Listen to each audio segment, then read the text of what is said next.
C'est parti. Les gars, nouvel épisode de Fighter avec Ilyes Giroun ce soir. YR, je te laisse faire la présentation de notre combattant de ce soir.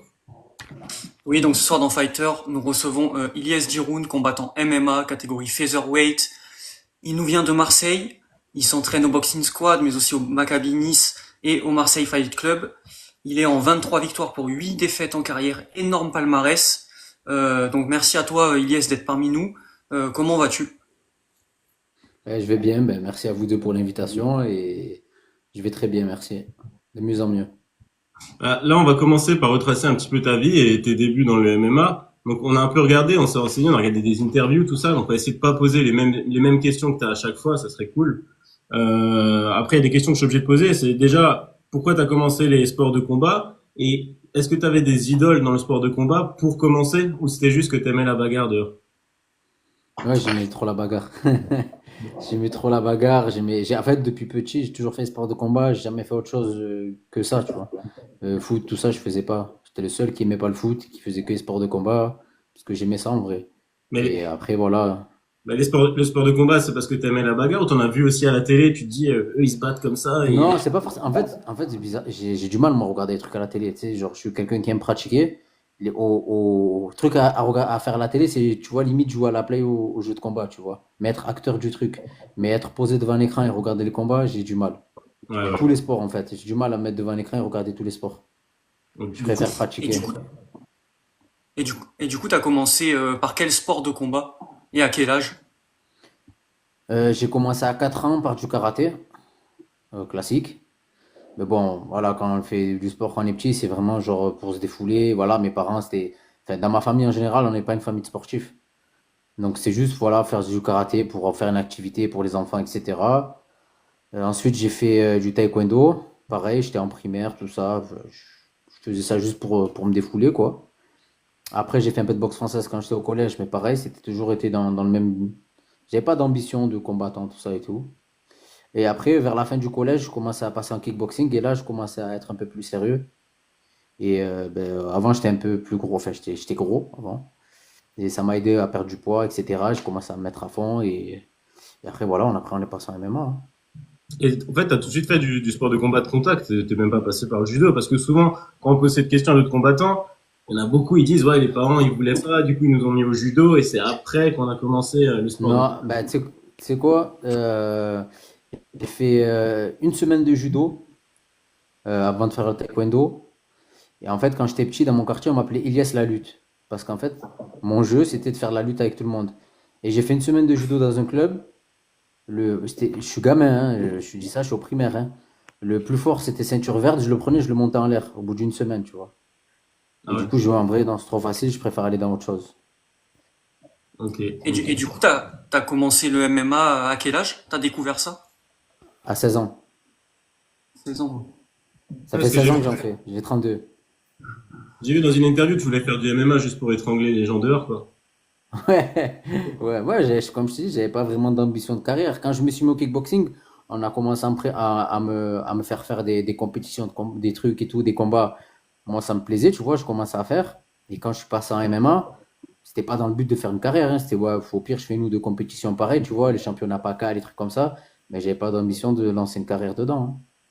Donc au Et, et début, à quel moment, vas-y, et à Greg. quel moment t'as senti que tu pouvais faire quelque chose dans ce milieu-là? Bah, au début, tu sais, moi je commence le MMA, je suis dans un club, c'était du sambo. En fait, à l'époque, c'était un club de sambo et qui commençait à faire sa transition vers le MMA et le pancras. Donc j'arrive dans ce club-là, moi j'ai déjà mon bagage de kickboxing et je fais une compétition, on me surclasse en senior parce que j'avais que 16 ans et l'entraîneur me trafique la date de naissance. Sinon je pouvais pas combattre. Donc ils me font ça, boum, je gagne. À l'époque c'était la boucherie. Je gagne 4 combats dans la même journée et je perds la finale. Mais contre des darons, tu vois, j'avais 16 ans, j'affrontais des mecs de 30 ans. Je perds en finale. Je fais deuxième compétition, je rafle tout. Troisième, je rafle tout. Et un jour, ben, Jean-Michel, qui est toujours mon entraîneur jusqu'à maintenant, il me dit, tu veux combattre en Allemagne, en MMA, tout ça et tout? Et moi, je pris ça, ouais, vas-y, vas-y, on essaye. Boum, j'ai fait, j'ai gagné. Et après, ça a démarré comme ça, hein. Ah, donc tes débuts au MMA, c'était avec Jean-Michel Froissart, qui, je me rappelle, est aussi coach de Wilson Varela. On l'a vu récemment Ouais, ouais, ouais. Parler du Jean-Michel. Savannah, parce que c'est quand même quelqu'un de l'ombre dans le MMA, Jean-Michel Froissart. C'est Ouais, pas... Jean-Michel et moi, on a une très longue histoire. C'est mon deuxième papa, comme on peut dire ça. On a commencé ensemble. En vrai, il a fait ses premières expériences MMA avec moi. Hum, C'est avec moi qu'il a vu une vraie cage de MMA quand je suis allé combattre en Suède à l'époque. Avant ça, on combattait en MMA, c'était dans des rings. Genre, voir une cage, c'était un truc de fou déjà. ouais. Donc, toutes ses premières expériences, tout ça, il a fait ça avec moi et voilà, hein. Ouais, parce que j'ai vu que Jean-Michel, lui, il avait, je crois, il me semble, son papa qui était boxeur, enfin, ou entraîneur de boxe. Après, il a fait du vélo, et après, il s'est mis peu à peu au MMA, donc c'est avec toi qu'il a un petit peu Ben lui, en découvert. fait, si tu veux, il a été. Moi, quand je suis arrivé dans le club que je t'ai dit, c'était au Sambo Saint-Pierre à Marseille. Donc, l'entraîneur de là-bas, il s'appelait Eric Simonini. Et Jean-Michel faisait partie des cadres du club. C'était pas l'entraîneur, mais voilà, c'était un mec qui était un ancien de là-bas, etc., qui faisait partie un peu des cadres du club. Et c'est pas lui qui m'entraînait de base, Hum, mais c'était lui qui m'appelait le week-end. Il me disait, viens, on va courir, viens, on va faire ci, viens chez moi, tu fais de la muscu, viens ci, viens ça. Tu vois, c'est celui qui me poussait plus. Et un jour, bon, il y a eu une histoire interne dans le club et tout à Marseille. Jean-Michel, il a décidé de partir et moi, je l'ai suivi. Parce on avait grave créé des liens, etc. Donc je l'ai suivi. Et voilà, et de là, la relation, elle a continué. Et on s'est retrouvé un moment que lui et moi. Donc quand je partais combattre, il était qu'avec moi. On n'avait presque pas de club, tu vois, on était que lui et moi. hum. Et après, je me rappellerai, je me rappelle un jour, j'ai dit un jour, toi et moi, on montrait un club. Mais ça, c'est quand on était un tout premier club. Et après, en fait, le début du Marseille Fight Club, avant ça, c'était lui et moi. Et après, je suis parti et il a continué à monter le truc. Ok. Et dans ta Donc carrière, voilà. on voit que sur ta apologie, tu as 4 victoires d'affilée. Et donc, tu as perdu pour ton 5e combat professionnel. J'aime bien poser cette question. Comment tu l'as vécu ta première défaite? Frustrante. Frustrante. Je t'ai dit, en fait, c'est une époque où il y avait trop d'inconnus. Tu as vu, maintenant, c'est trop facile avec les réseaux, avec tout ce qu'il y a et tout. Tout est à portée de main. C'est facile de se documenter sur plein de choses. Mais quand je te dis ça, c'était une époque où déjà je combattais à 77 kilos Hum, et je pesais 80. Donc en fait, que Team Toussaint, on ne connaissait pas encore. Donc ouais. moi, je prends un mec qui combattait de base en 84, qui est descendu à 77. Donc ça, c'était ma première défaite. Moi, j'arrive, j'ai 4 victoires, mais tous en 77. Mais tu me verrais plus jeune, genre, j'ai juste des gros pecs et je suis gras, tu vois, sur les côtés, genre vraiment, genre, un physique d'ado. Hum. Et c'était très frustrant parce que je sentais que je manquais de force pour la catégorie en vrai, tu vois. Donc C'était juste ça. Et après, à la fin, la défaite, ben, je l'ai eu mauvaise, hein. Ouais. Bah, c'est vrai qu'il y a plusieurs combattants, ils définissent, enfin, ils ont la défaite différente. On a par exemple Sofiane Boukishou qui disait il me semble que c'est lui, il dit une défaite on apprend, et il pense un peu en positif. On a Virgil Hogan qui déteste la défaite et qui le prend très mal et qui s'enferme chez lui. Mais c'est assez différent en fonction des combattants. Et cette question elle est bien parce qu'on en apprend aussi. Ah ouais, ok. Tu veux savoir ça plutôt? Moi, ça dépend de la manière. Déjà, j'aime pas perdre. En vrai, j'aime pas perdre, tu vois. Après, il y a défaite et défaite. Une défaite au point, par exemple, un truc marquant qui m'a marqué, c'est quand j'ai perdu au PFL la décision partagée. J'ai Ouais. pleuré dans les vestiaires, tu vois. Pourtant, c'était un combat serré et tout. J'ai pleuré dans les vestiaires. Voilà. La défaite, je suis pas bien, je pleure pareil, je m'enferme, je deviens un autiste. Genre, si je peux supprimer mes réseaux, je supprime mes réseaux et tout, tu vois. Ouais. Après, il y a des défaites plus graves, comme j'ai eu sur le Brave à Nantes. Mais d'ailleurs, le résultat va changer parce que le gars a été testé positif au dopage. J'ai entendu ça. Ouais. D'accord. Et voilà, donc là, je perds sur KO. Et laisse tomber, là, c'était descente aux enfers. Là, j'ai dit, vas-y, c'est au bout de ma vie. Heureusement, Guillaume m'a trouvé un combat un mois après. Et je suis allé, j'ai éclaté le mec à coup de low kick, hein. J'avais trop la niaque. Et justement sur ces défaites, est-ce que les réseaux sociaux, toi, ça te touche quand tu vois des gens qui parlent de ta défaite ou quoi que ce soit, ou ça reste en dehors de ton sport ou ça prend comment? Non, parce que franchement, jusqu'à aujourd'hui, en fait, les gens qui parlaient de MMA et les médias et tout ça, envers moi, ils ont toujours été bienveillants. J'ai jamais vu un truc genre qui disait un mot de travers sur moi, tu vois. Et tant mieux. Ouais, Tu vois, voilà. ça, je suis reconnaissant par rapport à ça, tu vois. Parce que vraiment, c'est un truc que j'aime pas, c'est de se faire descendre via un écran, tu vois, de se faire cracher dessus, se faire critiquer. Ça, c'est un truc que je pourrais pas supporter, tu vois. Ouais, c'est clair. Comme je dis, j'ai commencé une carrière sportive professionnelle. C'était pas ça mon but. Mon but, c'était de me battre en vrai, tu vois. Si c'est pour me faire cracher dessus et tout, je suis le genre de mec qui peut vriller en vrai. Ok. Ouais, je vois. Mais Et heureusement, justement, voilà, jusqu'à aujourd'hui, tout le monde a été bienveillant envers moi. j'imagine que ça t'a énormément servi de faire des sports de combat. Tu dis que tu étais quelqu'un d'assez bagarreur, que tu voulais te battre, ça t'a énormément apaisé. Ouais, de fou, de fou. Grave. Franchement, avant, vraiment, je cherchais la merde parce que j'ai jamais été comme ça. Mais genre, dès que je sentais que ça chauffait, j'enclenchais une, tu vois. J'enclenchais une pour que ça parte et ça y est, c'est parti. Mais là, non, tu vois, j'arrive à prendre le recul, de tempérer, etc. Et si jamais ça part, après, je vais pas envoyer les points, tu vois. Je vais prendre le dos, je vais étrangler, je vais endormir et c'est réglé. Et Donc, même, ça m'a permis aussi d'avoir une sérénité. et sur ta carrière, j'ai vu, tu as fait pas mal d'orgas. Et juste pour un peu faire la chronologie, c'est à partir de quel moment que tu vas t'entraîner au Boxing Squad? C'est à partir de quelle année que tu es parti au Boxing Squad? Et Alors, si je dis pas n'importe quoi, c'est 2016 ou 2017. En fait, si tu veux, moi, je suis de Marseille. ouais. Et de base, j'allais à Cannes travailler la saison, donc que l'été. Donc, c'était en 2000, si je dis pas n'importe quoi, ma première saison, c'était en 2017. Donc en fait, vu que je m'entraînais à Cannes, moi je connaissais déjà le Boxing Squad parce que tu sais, dans les galas de MMA français, Pancras, tout ça et tout, il n'y avait pas beaucoup de clubs, donc tu vois, on se connaissait tous. Donc vu que j'étais sur Cannes, Nice pas très loin, j'ai dit bon allez, j'allais m'entraîner là-bas. Donc j'ai fait ça une saison complète. L'année d'après, pareil, je suis revenu pour la saison, on travaillait que l'été, j'ai refait pareil. En fait, là où je travaillais, ils m'ont proposé un poste pour le plus long terme. Donc du coup, ça fait que je me suis installé. Et c'est pour ça. Donc à partir de 2019, je me suis installé dans le 06. Et Ok. là, à partir de ce moment-là, là, j'ai vraiment intégré le Boxing Squad. Et juste entre le Boxing Squad, quand tu arrivé au Boxing Squad et chez Jean-Michel avant, est-ce que tu as remarqué une différence de niveau ou c'est à peu près pareil les entraînements?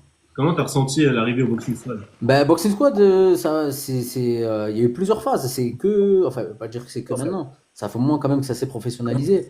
Mais il y a eu plusieurs étapes en vrai, tu vois. Il y a eu plusieurs étapes au Boxing Squad. Là, maintenant, tu vois que vraiment c'est structuré de fou. Avant, c'était pas autant structuré.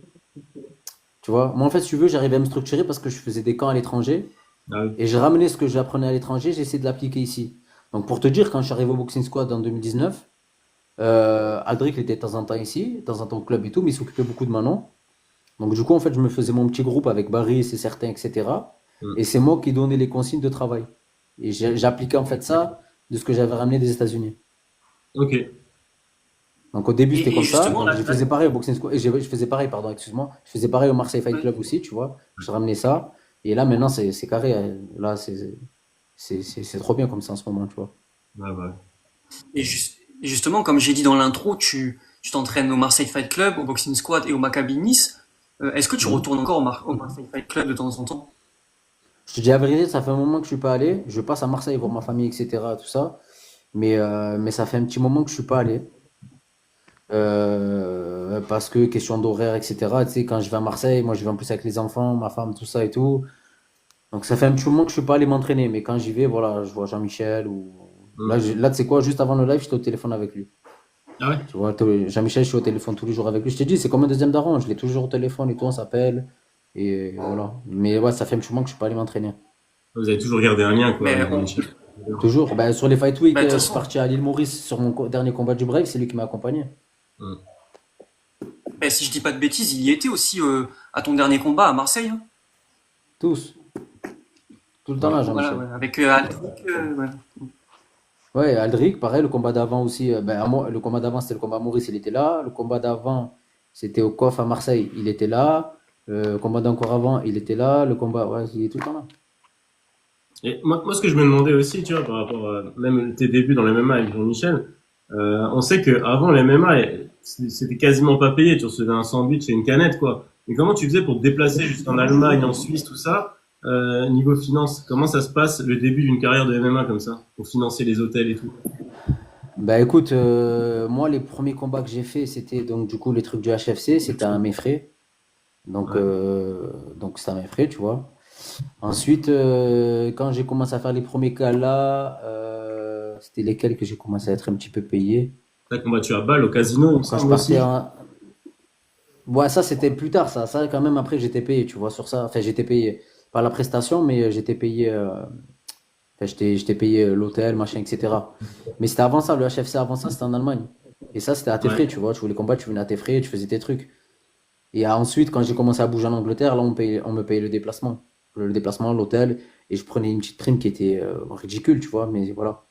Ça va être dur au début quand même de se déplacer comme ça, même en Allemagne, et dépenser des frais et pour pas Ouais, avoir.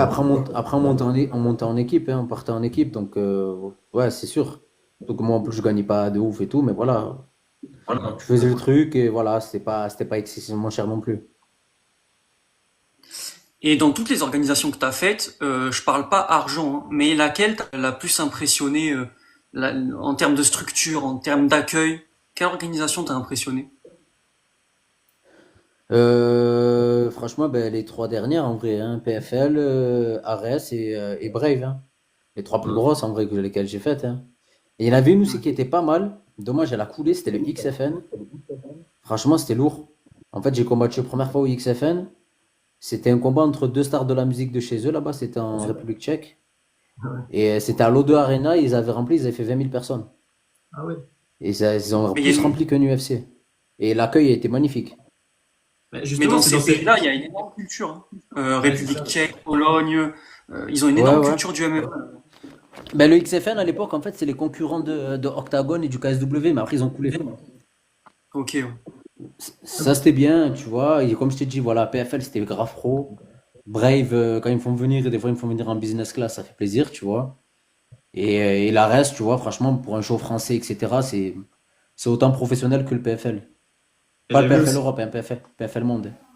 j'avais vu qu'aussi, t'avais fait c'était un gros événement, ça, à Marseille, avec le frère de d'Overim, qui était sur la carte, là, c'était le PFC, j'avais Ah, noté. le PFC à l'époque. Ouais, c'était Ouais, ouais. Ça, à c'était l'époque, le PFC, ouais. 2013, ouais, avec le frère d'Overim qui était là-bas, donc c'était un gros événement. Il y en a, ils en parlent encore, j'ai vu des interviews de ça. Mais, Et j'ai combattu contre Emar, Guy, qui est aujourd'hui mon frérot, tu vois. C'est lui qui m'a ouais. accompagné sur un combat brave contre un Kazakh. Mais c'est lui qui m'avait accompagné, mais c'est mon frérot, quoi. Et à l'époque, j'avais combattu contre lui sur cette carte-là. T'avais gagné, il me semble, d'après ce que j'ai vu. Ouais, j'ai gagné décision, ouais. Et après, du coup, sur toutes ces orgas, parce que moi j'ai noté, par exemple, Cage Warrior, Brave, Ares, HFC, PFC, Porto Fight Club, enfin t'es dans des pays, mais t'es dans plein de pays. Ça, Est-ce que c'était tu au vois des Portugal. différences? Ouais, bah oui, mais justement, est-ce que tu as eu des différences dans tous ces pays, niveau règles, niveau dopage, niveau tout ça? Est-ce qu'il y a des grosses différences? Ah ouais, ça n'a rien à voir. Et quel pays? Les seuls tests antidopage que j'ai fait dans toute ma carrière, ça a été au PFL aux États-Unis et en France dans certains événements. Tout le reste, je me suis jamais fait tester. J'ai combattu au Brave, à Maurice, il n'y en avait pas. En Biélorussie, il n'y en avait pas. À Bahreïn, il n'y en a pas. Euh, tous les autres pays que j'ai fait, il n'y en avait pas de test. C'est que France et États-Unis. C'est tout. C'est une dinguerie ça quand même. Mais t'as déjà ressenti justement un adversaire où tu te disais non là c'est pas possible, en cage control Deux, ou au sol, deux, deux? deux. Celui que j'ai pris au XFN, j'ai quand même gagné. Et celui que j'ai pris au Brave à Nantes où j'ai perdu, lui, je l'ai senti direct. Mais direct. Je frappais sur lui, c'est moi qui avais mal quand je frappais. Tu vois. D'accord, mais Et à la fin, après le combat, dis-moi.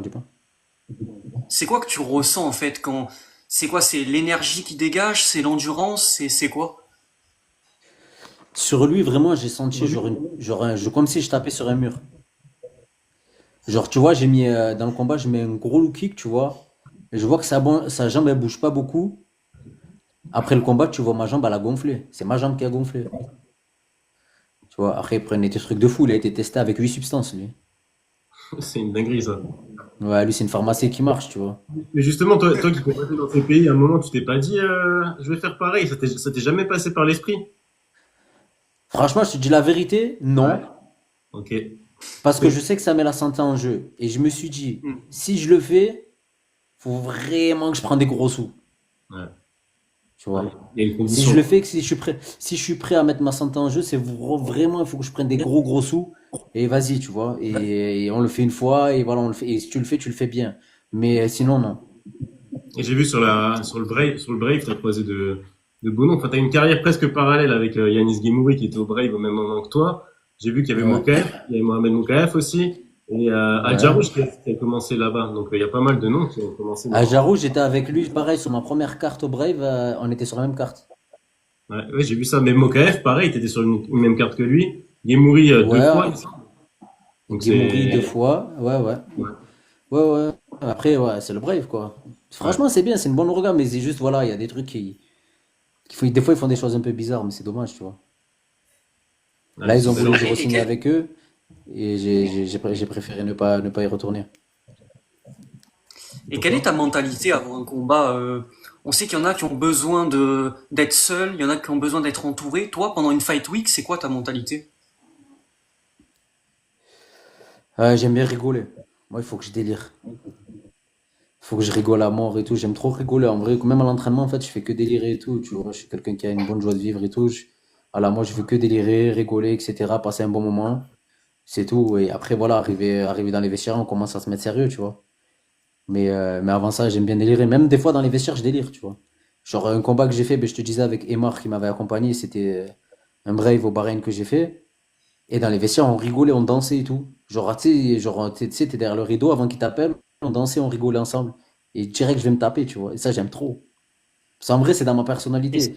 Je suis un mec qui aime rigoler, qui aime taquiner et tout, tu vois, qui est vicieux. Donc, tu vois, il faut que je le prenne le combat du style comme ça. Et et c'est au moment. t'as pris tous tes combats comme ça, ou il y avait des combats, je sais pas, admettons, au PFL, Non, non, où non, c'était un j'ai peu pas. plus sérieux, ou est-ce En que fait, si tu veux, quand j'ai pris les combats comme ça, c'est là, je trouve, où j'ai éprouvé le plus de plaisir.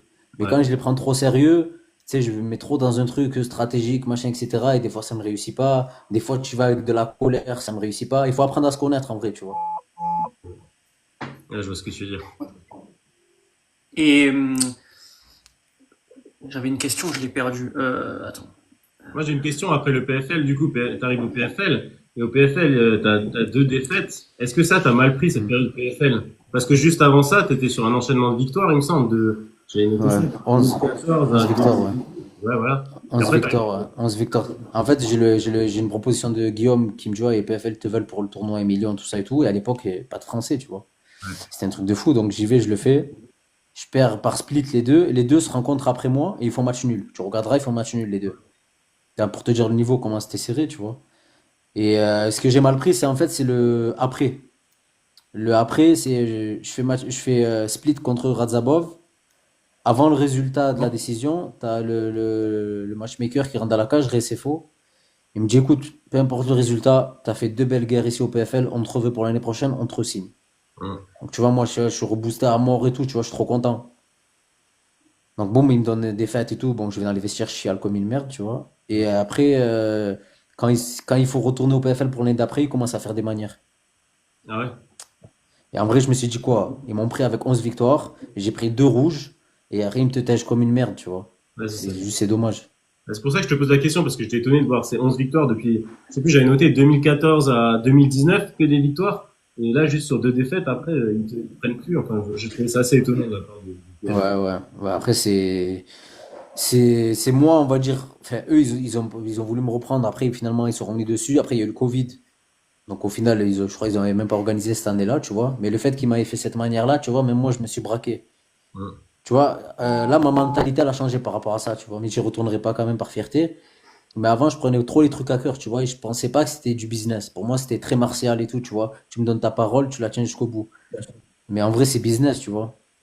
Tu restes un peu rancunier, quand même. T'es quelqu'un de rancunier Ah, je suis trop fier, moi. Je suis trop fier, laisse tomber. J'ai une fierté, ça, qui va me tuer un jour. Ouais, donc si quelqu'un te met un couteau dans le dos, et même s'il va s'excuser plus tard, tu diras non, j'ai ma fierté. Ah, ouais, je m'en bats les couilles. Ouais, je vois, je vois. Et là, à l'heure d'aujourd'hui, tu te sens comment à l'ARES? T'es bien à l'ARES? Ouais, bah écoute, ça va. Ça va, j'ai poussé un coup de gueule quand il y a eu la ceinture 66. Mais Moi aussi. ça va, franchement, ça va. Pour l'instant, tout va bien, on va dire. À part le coup de gueule que j'ai poussé, mais ça va. Ah, sur ça, t'es pas rancunier, là. T'espères avoir la ceinture. Ouais, bah en fait, je me suis expliqué un petit peu avec eux, tu vois. On Ouais. n'était pas d'accord sur certains trucs. Mais tranquille, tu vois, c'est pas la fin du monde non plus. Ouais. C'est pas, ils m'ont pas fait un truc sale, tu vois. C'est pas comme s'ils m'ont promis un truc avant ça. Ils m'ont rien promis, tu vois. C'est d'un coup, il faut la ceinture, et moi qui est pas d'accord avec ça. Donc ils m'ont pas fait de coup à l'envers, en vrai, tu vois. Donc je peux Ouais, pas être rancunier envers ça. sur les ceintures, c'est un peu bizarre. C'est comme Boulox, là, il y a une ceinture intérimaire en poids lourd, alors que Boulox, elle, est là pour combattre. Et ça, j'ai pas trop compris non plus avec cette histoire de ceinture, là. Ouais, Ouais, je sais pas, peut-être, je sais pas, franchement, peut-être qu'ils lui ont proposé un combat qu'il a refusé, donc du coup, ils ont fait l'intérimaire, je sais pas du tout. Peut-être parce que le fait qu'il a dit sur une interview, c'est une ceinture en chocolat, ils l'ont mal pris, tu vois. Il y a plein de choses qui peuvent rentrer en, tu vois. Il y a plein de trucs, je sais pas, je suis pas dans les papiers de RS, mais. bah après, tu peux être dans les insides peut-être parce que tu as fait un combat là-bas. Et ce qu'on va un peu savoir aussi là en ce moment, c'est le COF. Tu as fait un combat au COF. Tout ce qui se passe en Ouais. ce moment. Parce que toi, tu avais remarqué déjà quelque chose en interne, quelque chose qui allait pas. Non, moi, quand j'ai fait le coffre, la vérité, ça s'est bien passé. J'ai été payé direct. En Hum. plus, le matchmaker, c'était JB Shelby qui est le second de Guillaume Pelletier, mon manager, tu vois. Donc tout était carré, tu vois. Là, vraiment, tu sens que ça a mal tourné parce qu'il y a une dispute en interne. Mais moi, à l'époque, il n'y avait pas tout ça, tu vois. Tout allait bien. C'est dommage, c'était une belle orga quand même. C'était bien, ouais, c'était bien. Mais je trouve que ça manquait un peu de spectacle quand même. Les combats, il Ouais. manquait un peu de spectacle. Il y avait des beaux trucs, tu vois. Mais de la manière, en fait, comment c'était filmé, je trouve que ça faisait trop à l'ancienne. Les qualités vidéo, c'était pas ouf, tu vois. Genre, tu mets les mêmes combats avec des mêmes KO pareils, mais filmés format Ares, tu vois, ça claque plus, je trouve. C'est vrai, Ouais, ouais. c'est vrai, je suis d'accord avec toi. Ouais. Et justement, tu parlais de management. Comment ça se passe quand Guillaume t'appelle? Il t'appelle toi ou il appelle ton coach, tes coachs? Comment ça se passe quand il t'annonce un combat? Ah, il parle avec moi directement. Directement avec toi, ouais. Ouais, il parle avec moi directement. Après, moi, j'en fais part au coach, etc. et tout. Si c'est un match-up qui est un peu litigieux, j'en parle avec le coach, voir ce qu'il en pense. Mais en général, ça va toujours dans le même sens. C'est bon, allez, vas-y, feu. Tu vois. Mais voilà, non, non, il parle à moi directement. Et là, tu restes sur une victoire, donc à la reste Marseille. Ouais. La suite, pourquoi parce qu'après, je voulais parler aussi un peu de Baris, de Sébi, de l'Influence Fight Club. Mais là, Mhm. c'est quoi la suite pour toi maintenant? C'est l'ARES? C'est l'organisation qui Bah là, pour l'instant, ouais, bah là, pour l'instant, j'ai signé avec eux. t'as signé pour combat? J'espère, j'espère faire la ceinture prochainement. En vrai, tu vois, je sais pas encore, mais j'espère la faire. Et voilà, ça me va dire que ça me fait un objectif sur le court terme.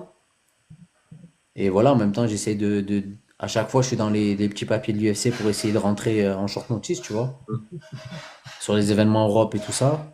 Ou Arabie Saoudite ou Abu Dhabi, j'essaye à chaque fois de me placer. Quand ils avaient fait l'UFC l'année dernière à Londres, je crois. Pareil, je devais être backup et finalement, j'ai pas pu parce que je me suis blessé une semaine avant. Ensuite, j'étais backup sur l'UFC Paris. Personne s'est désisté, tu vois. Donc voilà, quand il y a des gros trucs comme ça, je me mets un peu dans l'attente en même temps. C'est un regret l'UFC? Hein? C'est un regret l'UFC? T'aurais voulu y aller ou? Bah écoute, déjà, c'est pas trop tard encore, j'y suis encore. Voilà, mais ouais, c'est un peu un regret. En fait, c'est quoi que le regret? C'est que si j'avais pas été au PFL, j'aurais peut-être continué ma série de victoires sur une ou deux victoires et peut-être j'y serais allé, tu vois. Ouais, Et voilà, on m'a proposé le PFL, je suis allé au PFL et c'est ça qui m'a cassé le truc. ouais. Mais c'est vrai que tu pourrais y aller. L'UFC, c'est pas un regret, donc tu as encore une place là-bas. Mais c'est vrai que c'est marrant, Ouais. tu vois, au début, on parlait de toi, qui faisais du MMA parce que tu aimais te bagarrer. Maintenant, on parle de tes ambitions et on voit que Mais maintenant, ouais, t'as vu, c'est la vie, ça, c'est un truc de fou, hein. J'ai dit, moi, de base, on m'a dit, ouais, tu veux combattre? J'ai dit, ouais, vas-y, j'ai pris ça comme si j'allais me taper contre un mec d'or, tu vois. ouais. Après, là, maintenant, tu fais des camps d'entraînement, tu fais des game plans, tu fais des trucs et tout, alors qu'avant, c'était pas ça du tout. Ça va vite quand tu y penses. En plus, t'as vu plein de monde, t'as fait tellement d'orgas que, en vrai, t'as un gros background niveau expérience par rapport à tout ça. Ouais, ouais, j'ai roulé ma bosse, comme on dit. Comme je t'ai dit, j'ai commencé à 16 ans, et premier combat pro, je l'ai fait à 19 ans. Ouais, ouais, c'est une dinguerie. Ouais. Et d'ailleurs, justement, avec toute l'expérience que t'es encore stressé avant les combats? Il y a un stress, quelque chose comme ça ou pas? Ouais, bien sûr, tout le monde là. En fait, c'est même pas un stress genre de l'adversaire et tout, c'est juste la peur de mal faire, d'oublier un truc à tel moment. Tu vois, c'est la peur voilà, au moment. En fait, c'est un stress contre soi-même, tu vois. C'est tu te parles à toi-même, tu es là, tu te dis, bon, déconne pas, fais ça au bon moment, tu vois. De pas se cramer, tu vois. En fait, t'as peur des trucs comme ça, en fait. Ouais, t'as une action de fou, tu te crames. Derrière, tu n'arrives pas à finir le combat. Il reste encore 2 rounds, t'es cramé, tu fais comment, tu vois? C'est ça les craintes que j'ai, moi, tu vois. C'est juste c'est l'expérience, après, c'est des trucs qui me sont déjà arrivés en vrai, tu vois. Mm. Un combat que j'avais fait en Angleterre à l'époque, c'était pour une ceinture, on me prévient une semaine à l'avance. Et à l'époque, on me dit, ah, tu vas faire une ceinture en Angleterre. Pour moi, c'était un truc de fou, tu vois. Une semaine avant, j'y vais. Le mec, je le massacre pendant 3 rounds. Quatrième round, je suis mort. Je tombe mort de cardio. Tu Ah ouais. vois. Et c'est des traumatismes en vrai qui restent et c'est ça qui me fait stresser un peu avant les combats. Est-ce que le cardio, c'est le truc que tu travailles le plus, du coup, ou c'était là où tu pêchais un Moi, petit non, je travaille le cardio et tout, mais c'est juste, t'as vu, t'as beau avoir un cardio de malade, si c'est toi que tu sais pas te gérer, au bout d'un moment, tu vas cramer, tu vois. Si tu mets trop de rythme, et je te dis ça, genre le combat que j'avais fait, je crois dans un round, j'ai mis 7 takedowns, peu? tu vois. Je le roulais dessus sur l'autre, tu vois, mais après, j'étais mort. Si j'ai pas fini le combat, j'étais mort. Ouais. Et niveau, ceux qui regardent un petit peu le MMA là dans le chat, il y en a beaucoup à chaque fois, ils se demandent qu'est-ce qui utilise plus de cardio? Est-ce que c'est le sol ou le striking? Qu'est-ce que tu peux nous dire? Pour moi, déjà, ce qui dépense le moins de cardio, c'est l'anglaise. Ouais. C'est ce qui en dépense le moins.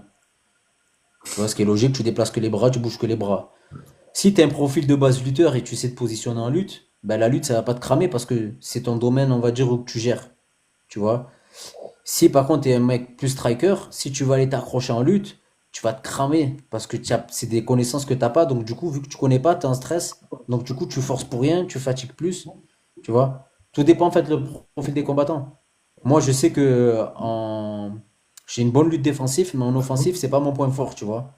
Et si je dois récupérer, je me déplace anglaise. Hum. Virgile Ouais, pour récupérer, Virgile par exemple, pour lui pour récupérer, il va lutter. Axel pareil, il va se caler, il va lutter. Parce que c'est des profils plus lutteurs. je vois ce que tu veux dire. Après, Après, après, l'aisance. après, l'avantage que t'as, c'est que t'es quand même assez complet comme combattant. Tu peux te débrouiller dans tous les domaines. Donc c'est quand même un vrai avantage dans un combat. Oui, ça c'est sûr. Mais après, voilà, tu sais, t'as des domaines quand même de prédilection, même si tu essaies d'être le plus complet possible. Dans les domaines, je t'ai dit, j'ai une bonne lutte défensive, mais j'ai pas une bonne lutte offensive. C'est pas mon point fort, tu vois. Donc, c'est pas moi qui vais aller chercher la lutte pour récupérer, tu vois. Même si j'essaie d'être le plus complet possible, demain on fait un combat de lutte, je vais quand même mettre des mecs sur le dos. Mais voilà, c'est pas mon domaine de prédilection. Mais c'est vrai que moi j'étais étonné quand je regardais tes stats. Quand je vois 3 KO 11 soumissions et quand je vois ton début de carrière entre le karaté et le kickboxing, je me suis dit, il y a eu un tournant et en fait, t'es parti sur la vie au sol et tu t'es dit, je kiffe ça, quoi. En vrai, je te dis pourquoi? Parce que les mecs, je les strike. Ouais. Je les strike, qu'est-ce qu'ils font? Ils vont chercher la lutte désespérément. Et ils donnent la tête. Tu sais, quand ils rentrent en lutte, ils rentrent tête première. Ouais, il baisse Chope pas. la guillotine. Et moi, j'ai travaillé un truc, c'est que dès que le mec il rentre, chope la guillotine. Ouais, ouais ça c'est Et bien. c'est un truc que j'ai travaillé pendant des années. Et voilà, c'est ma marque de fabrique, quoi. Et justement, quand un gars rentre comme ça, le gars il devrait faire quoi? Il devrait baisser le menton, couler le menton pour rentrer, c'est ça, non? Il devrait avoir le menton collé, rentrer pour éviter de... Bah, déjà, pas trop rentrer tête trop extérieure, voilà, et pas trop rentrer nuque en avant, tu vois. S'il rentre, tu vois, s'il rentre, tu vois, c'est vraiment, il faut être rentré bien fermé ou rentrer beaucoup de tête, pourquoi plus bas ou plus haut, tu vois. Mais si tu rentres tête première en avant et que la nuque, en fait, c'est genre ton cou, il est vraiment détaché de ton corps, et j'ai la place pour rentrer mon bras. Et en plus, c'est un truc que j'ai travaillé tellement depuis des années que même si je suis en dessous, t'es dans ma garde, je suis en dessous, de là, et je vais vouloir me relever pour aller chercher la guillotine de la placer. Ouais, Tu vois, c'est des petites spéciales que j'ai travaillé. des chips. Ouais. Il y a Solid Mike qui est dans le chat et il te demande qui est le plus fort des combattants de Marseille. C'est moi, hein. Non, tu sais quoi? Je vais te dire un truc. À l'entraînement, celui qui est trop fort à l'entraînement, c'est Vincent Delguera. Ah ouais. En combat, c'est dommage, hein, c'est un combat, il perd un peu ses moyens et tout ça, tu vois. C'est le stress, lui, qui le. Et pourtant, il a 50 combats. Mais à l'entraînement, franchement, c'est un monstre. Après, il est beaucoup plus lourd que moi et tout, tu vois, mais à l'entraînement, c'est un tueur. Il sait tout faire. Et, Ouais. et toi, t'es aussi bon à l'entraînement qu'en combat, ou t'es meilleur en combat qu'à l'entraînement, justement? Bah, je pense que je suis à peu près pareil quand même. À l'entraînement, en fait, je joue, tu sais, je tente des choses, je joue et tout. Et en combat, je la joue des fois plus sécure. Plus sécure, j'essaie de moins m'exposer. C'est pour ça que je fais des combats un peu plus maîtrisés, tu vois. Parce que j'essaie de pas me faire toucher, j'essaie, voilà, toucher sans se faire toucher, etc. Mais quand je suis à l'entraînement, voilà, je prends des risques, je vais tenter des choses. J'essaie de faire des trucs plus créatifs. Et Et s'il y en a des parlant trucs qui marchent bien, je les sors après en combat. justement, en parlant de stress, avant, on parlait de tout ça.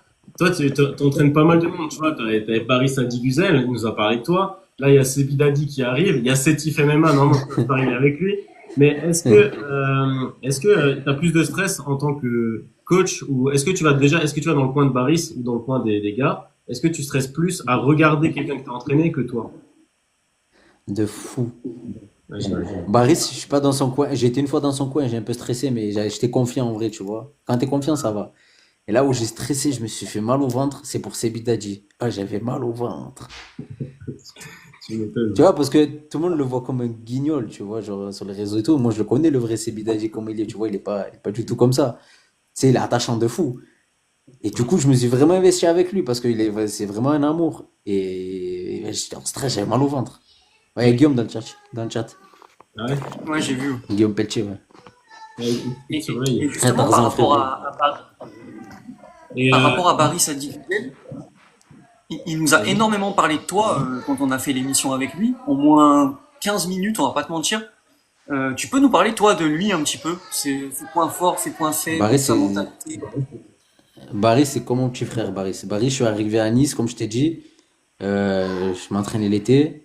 Et Alric, il m'a dit, oh, tiens, il y a un jeune, il est pas trop mal et tout, tourne un peu avec lui en anglaise, tu vois.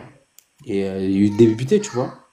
Donc, tac, tac, tac, tac. Et après, il s'est collé à moi, tu vois. Il était tout le temps là. Et quand je revenais de saison, il était encore avec moi. Et quand je me suis installé, il était tout le temps là. Il partait à tous mes camps.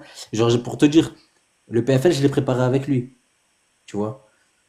Le PFL, j'ai préparé genre presque qu'avec lui, tu vois. Il était tout le temps là, tout le temps là, tout le temps là. Et vraiment, c'est comme mon petit frère, tu vois. Et il a une progression de malade, hein. Au début, c'était, ouais, il avait une bonne anglaise. Maintenant, il sait tout faire. Il sait tout faire. Il a une patate dans les poings. Laisse tomber. Quand on dit une pépite, Barry, c'est vraiment une pépite. Et Guillaume, il est dans le chat. Il pourra le dire que c'est vrai. Ça fait je sais pas combien de temps je disais à Barry, signe avec Guillaume, signe avec Guillaume, signe avec Guillaume, tu vois. Parce que moi, j'étais conscient de son talent. Et, euh, et maintenant, ça s'est fait, tu vois. Mais ça fait tellement des années que j'en parle à tout le monde que c'était une pépite.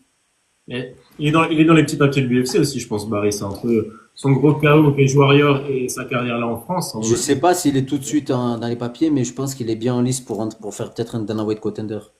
Ouais, ça serait pas mal. Ouais, Pour Barry, Ouais. parce que je pense qu'ils l'ont vu quand il a mis son KO au Cage Warrior. Vu que le Cage Warrior passe sur le UFC Fight Pass, il a fait KO de l'année en 2023. Donc je pense quand même que l'UFC le connaît un petit peu, je pense quand même. Ouais, et du coup, je pense. avec Barry, Sebidadi et tout, pour toi, de les entraîner, dans ta tête, tu dis, je les entraîne juste ou c'est un challenge et tu dis, vas-y, je vais les prendre. Barry, je l'entraîne pas. Barry, c'est mon frérot. Barry, c'est mon partenaire d'entraînement, mais je l'entraîne pas. Ok, Je suis pas sur- c'est un mec comme moi qui s'entraîne comme moi, qui est professionnel. Et voilà, nos coachs, c'est Jean-Marc, Aldric, tout ça, tu vois. ok. C'est Bidadi, c'est autre chose. Et du coup, Sebidadi, c'est un challenge pour toi. Tu te dis, je veux. C'est Bidadi, et là maintenant j'ai son frère. Ouais, on a vu ça, ouais. Et Ouais. tu es Et content. ouais, c'est au début je l'ai pris, tu sais quoi, je te dis la vérité, au début c'est un pote à moi qui me l'a envoyé. J'ai dit vas-y, je vais voir. Ok. Et en vrai, bon, déjà la personne, t'as vu, je t'ai dit, il est attachant, donc tu t'attaches vite. Et voilà, il a investi, il fait le truc, il va au bout du truc, il se donne les moyens, tu vois. Je dis allez, vas-y. Et au fur et à mesure, ben, tu t'investis de plus en plus. Et je suis pas un mec qui fait des coachings privés, moi, je coach personne en vrai, tu vois. J'ai pris eux parce que c'est arrivé comme ça, mais sinon, je fais pas de coaching privé. Ouais, ouais, t'as l'expérience. Mais moi, je me demandais justement si c'était pas Guillaume Pelletier qui t'avait demandé justement de le prendre sous ton aile pour Ah non, l'entraîner. non, c'est moi qui ai présenté Sebi à Guillaume pour monter l'Influence Fight Club. Ah ouais? D'accord. Ouais, en fait, si tu veux, Sebi, un pote à moi me l'envoie, un mec qui avait fait de la télé, tu vois. Ouais. Il me l'envoie, il me dit, ah, j'ai un pote à moi qui arrive et tout, il s'appelle Charles Tessier.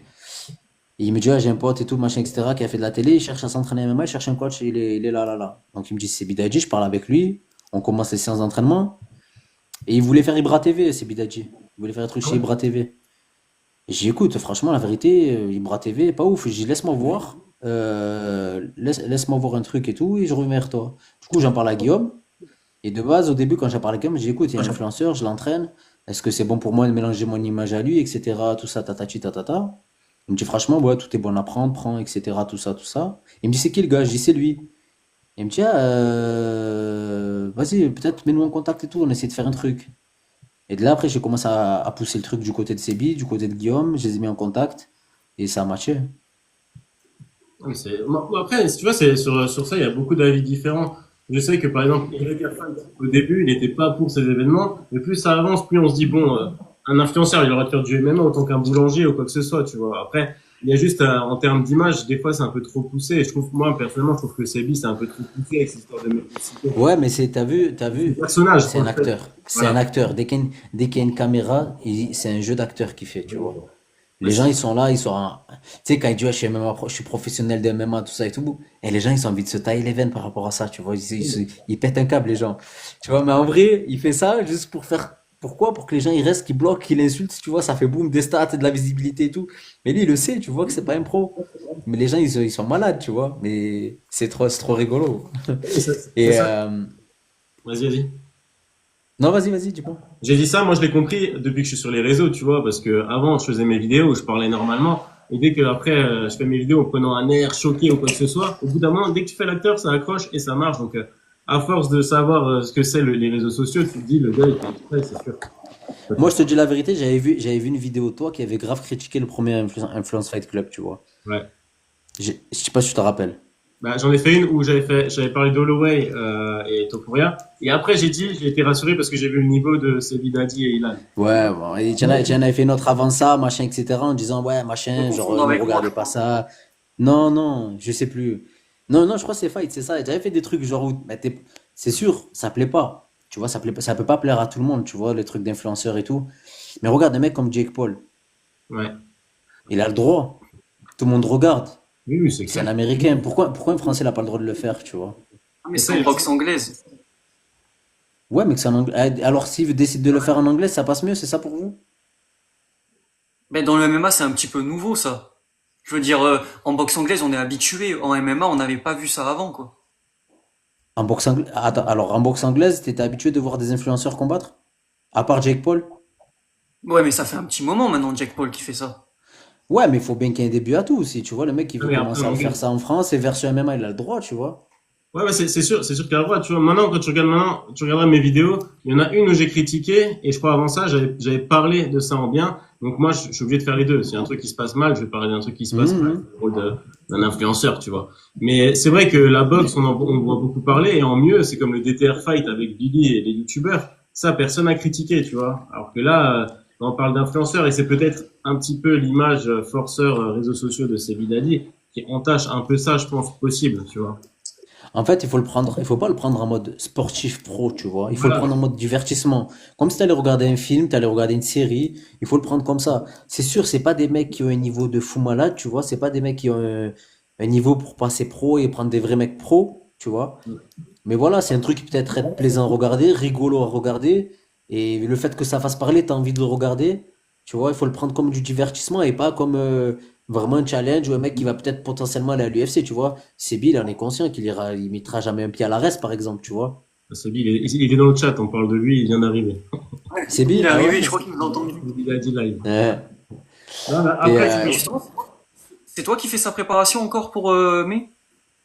ouais, là, il est en ce moment, il s'entraîne un peu partout à gauche, à droite, et normalement, il est censé revenir ici, et je le reprends en main, mais bon, là, j'étais au téléphone avec lui tout à l'heure et tout. On se discute, à chaque fois, on discute, on discute. Et là, quand il est de retour, je me occupe de lui. Et là, je m'occupe de son frère en ce moment. et là, Ça fait un bail. t'as moins de 60 jours là de l'Influence Fight Club et il a pas d'adversaire parce que Mounir, il a. Monir, il a désisté. Là, ils sont en train de chercher un autre, là. Ils sont en train de chercher un autre. Après ça, c'est les papiers, tout ça et tout. Ça, c'est pas moi, tu vois. Moi, je m'occupe de l'entraîner. J'ai fait la passe à Guillaume pour qu'ils montent leur événement ensemble. Après, tout ça, c'est pas moi. Et ça te plaît ce rôle d'entraîneur? C'est rigolo parce que c'est Sébi, c'est son frère et tout, tu vois. Mais c'est dur au début, hein. Tu les prends, ils savent pas mettre un coup de poing et tout. C'est difficile, hein. Franchement, c'est pas. Tu sais, je suis encore trop dans le truc en mode j'ai ma carrière que enseigner, tu vois. J'arrive à le faire sur une, deux, trois personnes max. Après, sinon, j'ai plus la patience. Et justement, il y en a plein, il y en a plein, ils veulent commencer le MMA, peut-être même dans le chat. Qu'est-ce que tu apprends en premier à quelqu'un qui veut commencer? Est-ce que tu commences le sol, le striking, les deux en même temps? C'est comment t'assimiles? Tu app- Si tu veux commencer le MMA, apprends le MMA. Voilà, c'est pas commence pas à te mettre dans du JJB pour après faire de la boxe. Parce que tu vas prendre des mauvais réflexes en JJB qui vont te desservir pour le MMA. Et pareil pour la boxe et pareil pour la lutte. Voilà, tu veux faire du MMA, commence par du MMA. Tu commences à apprendre les trucs, machin, etc. Et après, en fait, au final, tu vas te faire ton propre jeu. Moi, c'est ce que j'ai fait. Au final, en vrai, je suis autodidacte parce que je sors des trucs que personne sort. Et c'est des fois des trucs de vicieux, mais ça marche. Ouais. Tu vois, tu veux faire du MMA, fais du MMA. Et justement, juste avant de laisser YK Fight parler, moi je vais revenir, vu qu'on parlait de ça, de débutants. Toi, quand tu as débuté le MMA, et ceux qui débutent maintenant, est-ce que tu as une différence de niveau entre ta période et cette période? Tu m'as dit quoi? J'ai pas entendu. Est-ce que toi, maintenant, quand tu as commencé le MMA, tout au début, est-ce que tu remarques une différence avec ceux qui commencent le MMA aujourd'hui? Si l'évolution est plus rapide maintenant, avec tous les clubs et l'évolution du MMA, hein. Ouais, bien sûr, bien sûr, bien sûr, bien sûr. Après, en fait, si tu veux, c'est pas que c'est plus rapide. C'est qu'il y a plus de monde qui s'y met par rapport à avant où il y avait personne.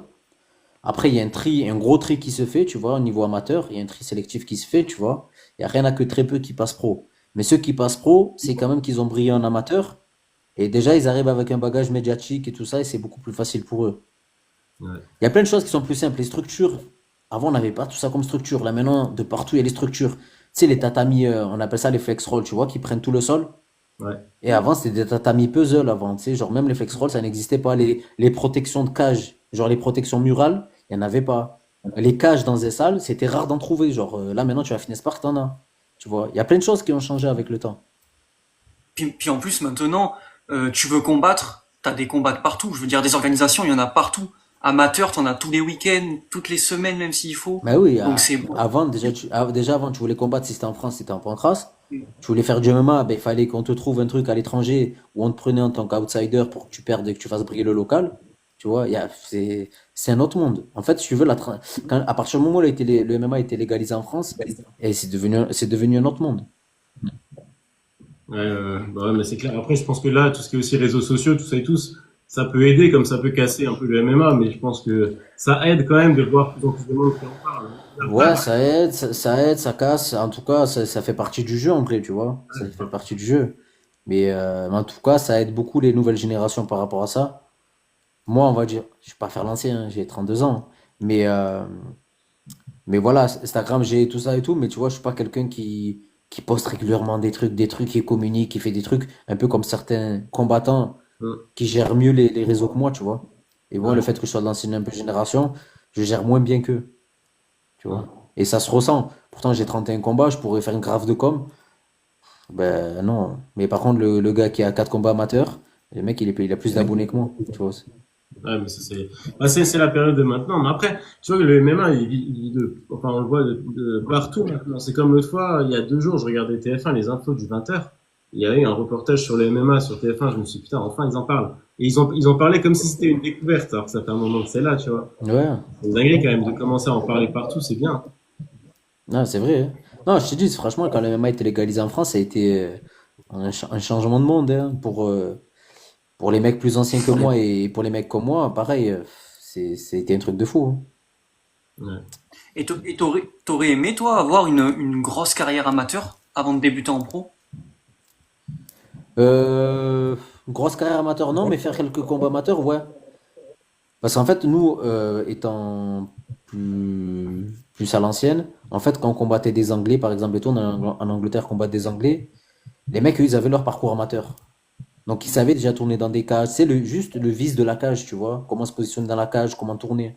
Nous, on n'avait pas une cage, genre, on savait pas ce que c'était. Je t'ai dit, la première fois qu'on a combattu dans une cage, genre, on était en mode, waouh, une cage, tu vois. Et on combattait dedans.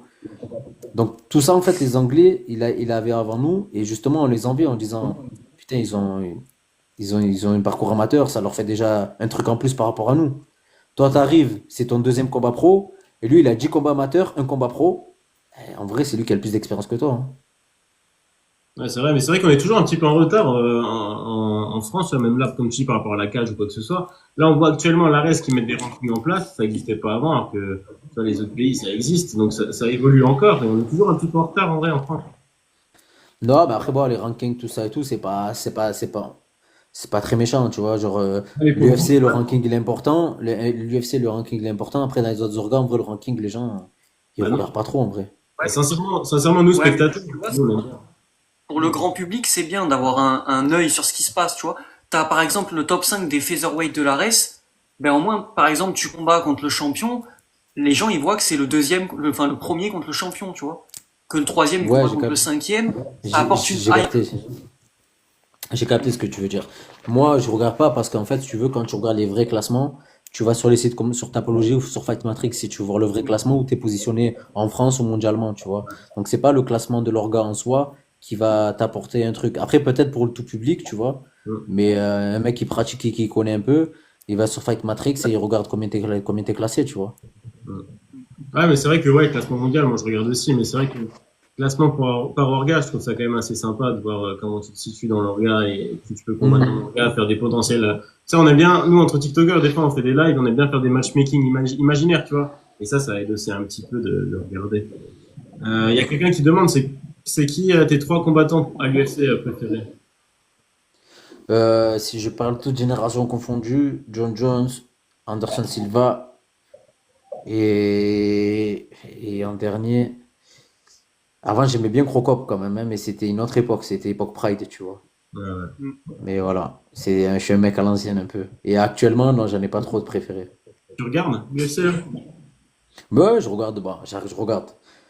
Je vais pas rester réveillé pour ça, tu vois, mais si ça tombe à la bonne heure, je regarde. Ou si je vois des trucs passer, des combats en rediff, je regarde un petit peu, tu vois. On a pensé quoi de Pereira Ankalaev, là, justement? Ouais, ouais, ça, j'ai pas regardé le combat, j'ai vu le résultat, tu vois. J'ai vu que Pereira il s'est fait toucher un peu dur. Ouais. Et de ce que j'ai eu comme écho, c'est qu'il a, par rapport, d'habitude, il fait que avancer. Là, il a pas du tout avancé. Ouais, c'est un peu triste, mais après, voilà, Pereira, c'est un mec du K1. Et quand t'as un mec qui lutte et qui boxe en face de toi, ça te modifie tout ton jeu. Tu sais Ouais. pas s'il va lutter, tu sais pas s'il va boxer. Donc ta boxe, déjà, elle change, tu vois, c'est plus la même. Et du coup, tu laisses des opportunités à l'autre. Après, Ankalaev, il a bien fait son truc, parce qu'Ankalaev, il est parti en striking, il a bien touché, et à partir du troisième Et round, l'autre, parce que l'autre croyait qu'il voulait lutter, tu vois. Donc ah ouais, qu'est-ce c'est qu'il a ça. fait? Sa vigilance sur le striking, elle a baissé, et du coup, l'autre, il est rentré fort en striking.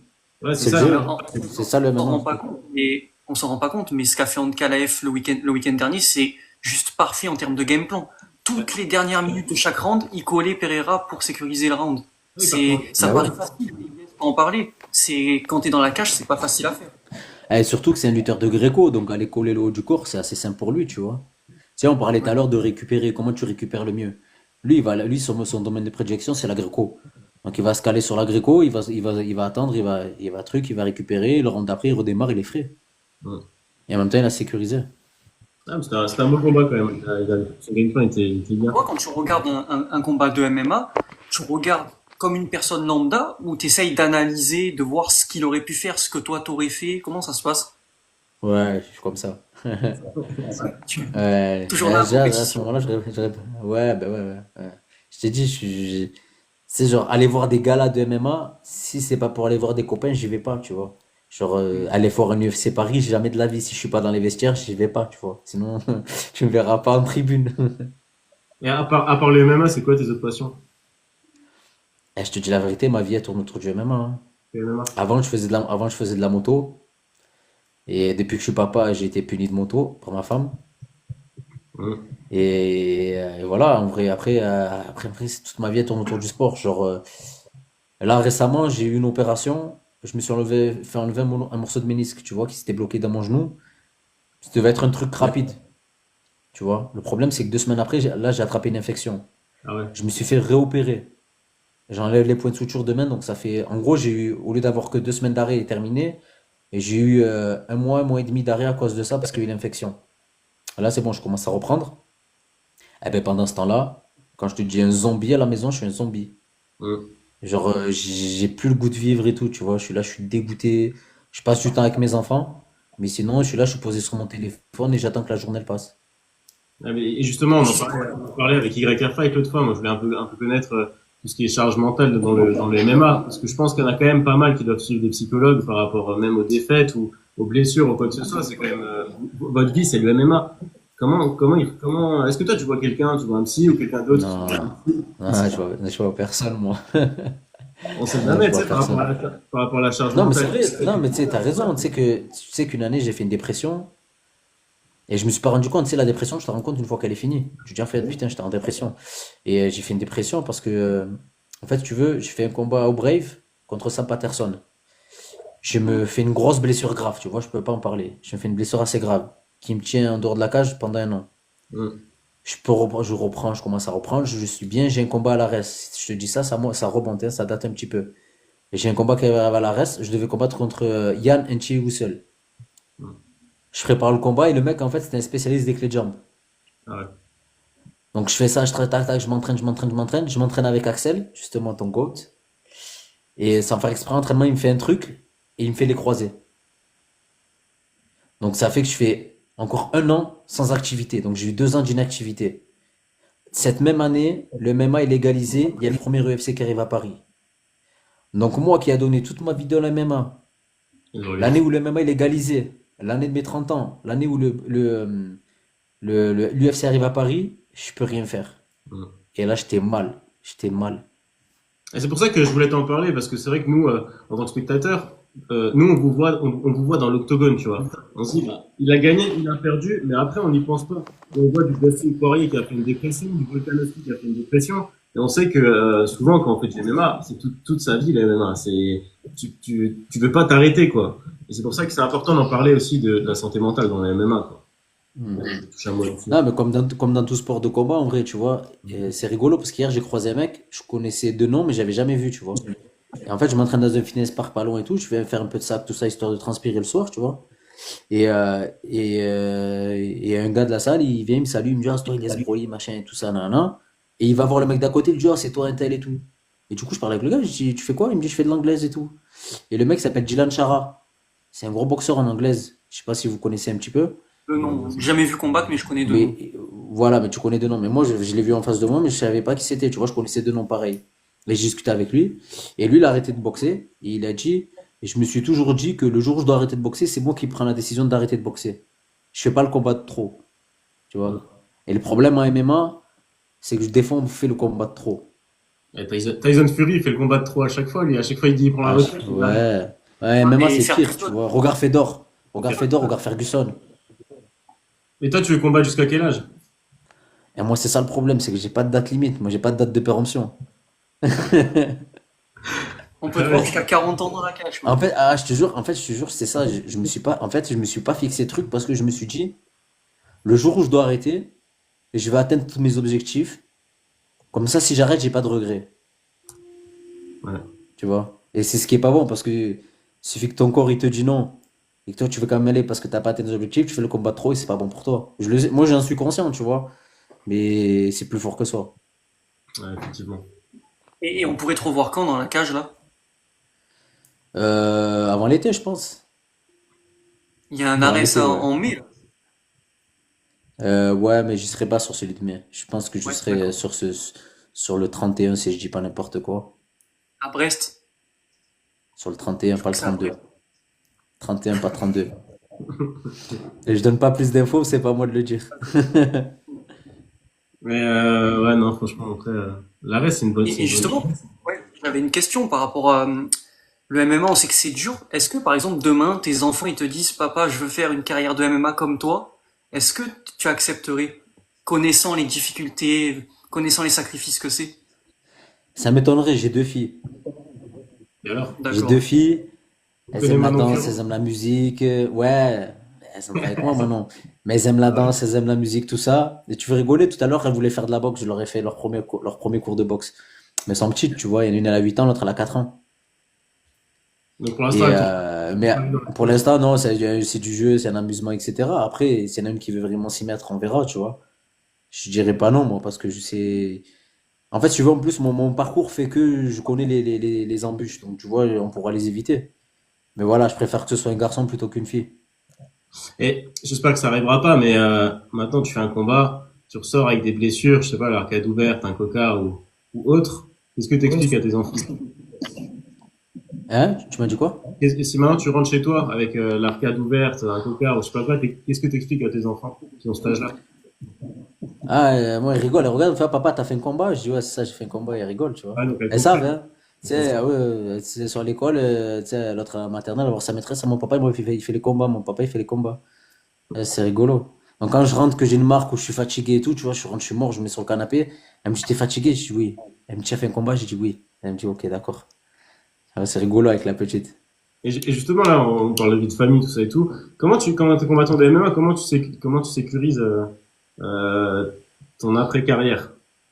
Tu t'investis, tu fais quoi? Tu vas devenir coach? Comment tu Ben, moi, en fait, jusqu'à maintenant, je continue à travailler à côté, en fait, si tu veux. Ah ouais? Genre, je fais pas, genre, que du MMA. Comme je t'ai dit, en fait, je suis venu m'installer ici par rapport au travail. Je t'ai dit, j'avais un boulot de saisonnier et qui est devenu mon boulot à plein temps. Mais c'est un boulot, on va dire, qui colle avec le MMA. Je fais la sécurité dans les boîtes de nuit ici à Cannes, Ouais. dans certains endroits qui sont très très bien, tu vois. Et donc, du coup, on a un bon salaire, il y a des pourboires, etc. Et donc, on a beaucoup d'avantages. Et en vrai, le gros de la saison, c'est l'été. Et le reste du temps, on travaille que les week-ends, Ouais. tu vois. Et Ouais. l'été, voilà, on charbonne. Mais l'été, il n'y a aucun événement de MMA, quasiment nulle part, tu vois. L'été, tout le monde est en vacances. Et Sofiane, il fait Donc, ça aussi, je crois. ouais, ouais, ouais. Ouais, il fait un peu de sécurité rapprochée, Sofiane. Ouais. Et d'ailleurs, il vient dans l'établissement où je travaille à chaque fois. Mais voilà, enfin, je bosse à côté et tout. Donc, le fait que je bosse, le fait que que je prenne mes primes de combat et tout, je mets un peu de côté. Je sécurise un peu l'avenir pour laisser un maximum de côté. Mais après, voilà, je pense que je ferai quelque chose de cet argent, tu vois. je sais pas encore quoi, mais j'espère créer un truc, un business, ou peut-être même que par rapport au boulot que je fais, je prendrai en échelon, on va dire, et que je monterai de plus en plus, tu vois. Ou peut-être réinvestir avec Michel et faire une grosse team à Marseille. Revenir aux bases. Ouais, on verra. Bah, tu sais, maintenant, t'as les investisseurs directs, hein. Maintenant, avec le MMA et l'ampleur que ça prend, t'as direct des investisseurs, tu te prends plus la tête à mettre tes propres sous, hein. Ouais, c'est clair, c'est clair. Et quand tu fais la sécurité, on te reconnaît beaucoup ou pas? De plus en plus. Bah, je t'ai Ouais. dit, depuis le MMA légalisé, avant, je faisais la sécurité, les gens ne me connaissaient pas. Et là, de plus en plus, et encore plus depuis que j'ai fait juste la RES, tu vois. J'ai fait le PFL, j'ai fait le Brave, les gens, j'étais inconnu pour eux. J'ai fait un combat à la RES. Laisse tomber. Là, je vais juste à la salle à Fitness Park. Il y en a plein qui me demandent, ah, c'est toi Elias, c'est toi Broly, c'est toi ci, c'est toi ça. Ça fait plaisir, tu vois. Mais de plus en plus depuis que j'ai fait la RES. Et du coup, ça te dérange pas, toi, les photos, les trucs, quand les gens demandent, t'aimes bien un peu. Non, non, moi, avec plaisir, tant que c'est respectueux et tout, moi, avec grand plaisir, au contraire. C'est vrai que, tu vois, on se disait avec YR, là, tous les combattants qu'on a eu, on a eu Baris, on a eu Sofiane, on a eu Virgile, on a eu Anthony Morel, on a eu Solid Mike, là, l'autre jour, qui est pas combattant. Mais on trouve que tout ce milieu-là, il est grave sympa, tu vois. Tout le monde nous a invités d'ailleurs, ouais, venez un jour, que ce soit à la réunion avec Anthony Morel ou autre. On trouve le milieu sympa et assez facile d'accès, donc franchement, c'est vraiment cool, les MMA Ouais, françaises. parce qu'en vrai, tu sais quoi, on fait ça, c'est à de base, avant de faire ça pour du business et tout, on fait ça par passion et par plaisir. Donc, si il n'y a pas cette notion-là de plaisir, tu vois, plaisir, ça veut dire kiffer. Donc, kiffer, fait kiffer, tu vois. Tu vois ce que moi, je le vois comme ça. Si un truc qui te fait plaisir, essaie de partager ta passion avec les autres en les faisant autant kiffer que toi, tu kiffes. Ouais, mais c'est C'est bien. ça qui est cool. Belle phrase. Et on n'a pas parlé d'un truc, je suis en train d'y penser. Toi, ton rapport au cutting, comment ça se passe tes cuttings? C'est compliqué, tu fais le poids assez facilement? Alors, regarde, j'ai fait plusieurs combats 77. Bon, cela, j'en parle pas, c'était à l'époque où on connaissait pas le coaching. Ensuite, quand je faisais mes combats à 70, je cutais quasiment pas. J'arrivais, je perdais 1 kilo en cut ou 2 kilos maximum, tu vois. Et là, depuis que je suis passé à 66, je cut un peu plus. Sur mon combat au Brave à l'île Maurice, j'ai cuté très facilement. Sur le dernier à l'ARES, j'ai fait le poids, mais c'était un peu plus dur que la première fois. Ok, ouais. J'avais fait un peu plus de masse musculaire, du coup, c'était un peu plus difficile. Mais sinon, ouais, je cut facilement. Non, ça, parce qu'il D'accord. y en a, ils ont le cutting difficile, il y en a, ils doivent cutter, être déjà dans ta team. Quand je vois Axel Sola qui cut des Ouais, mais petits pareil, coups comme ça. Axel, Virgile, Nikita, Baris. On est gros pour nos KT à tous, hein. Et après, voilà, il faut descendre déjà en poids, tu vois. Moi, on va dire le poids à l'année, si je fais pas attention à ce que je mange et tout, je suis aux alentours de 80-81 kilos. Mon poids de forme, c'est 76 kilos. Mm. Et je combats 66. Donc Et tu déjà, te ça sens veut très dire bien? que de la pesée au combat, je suis à mon poids de forme. Ça veut dire j'ai pris 10. Axel, c'est pareil.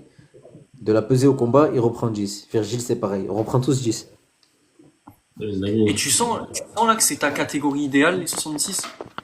Ouais, je me sens bien. Je me sens plus puissant que tout le monde et tout, je me sens bien. Ouais. Parce que là, Non, je suis en non. train d'imaginer, si tu combats le champion, là, le gallois, il me semble que t'es plus physique que lui. Enfin, physiquement, t'es plus imposant. Ça peut jouer aussi. Lui qui a un style assez lutteur, assez sol, ça peut énormément Ouais, il jouer. va grinder lui. J'en parlais un peu il y a pas Ouais. longtemps avec Aldric, là, hier ou avant-hier.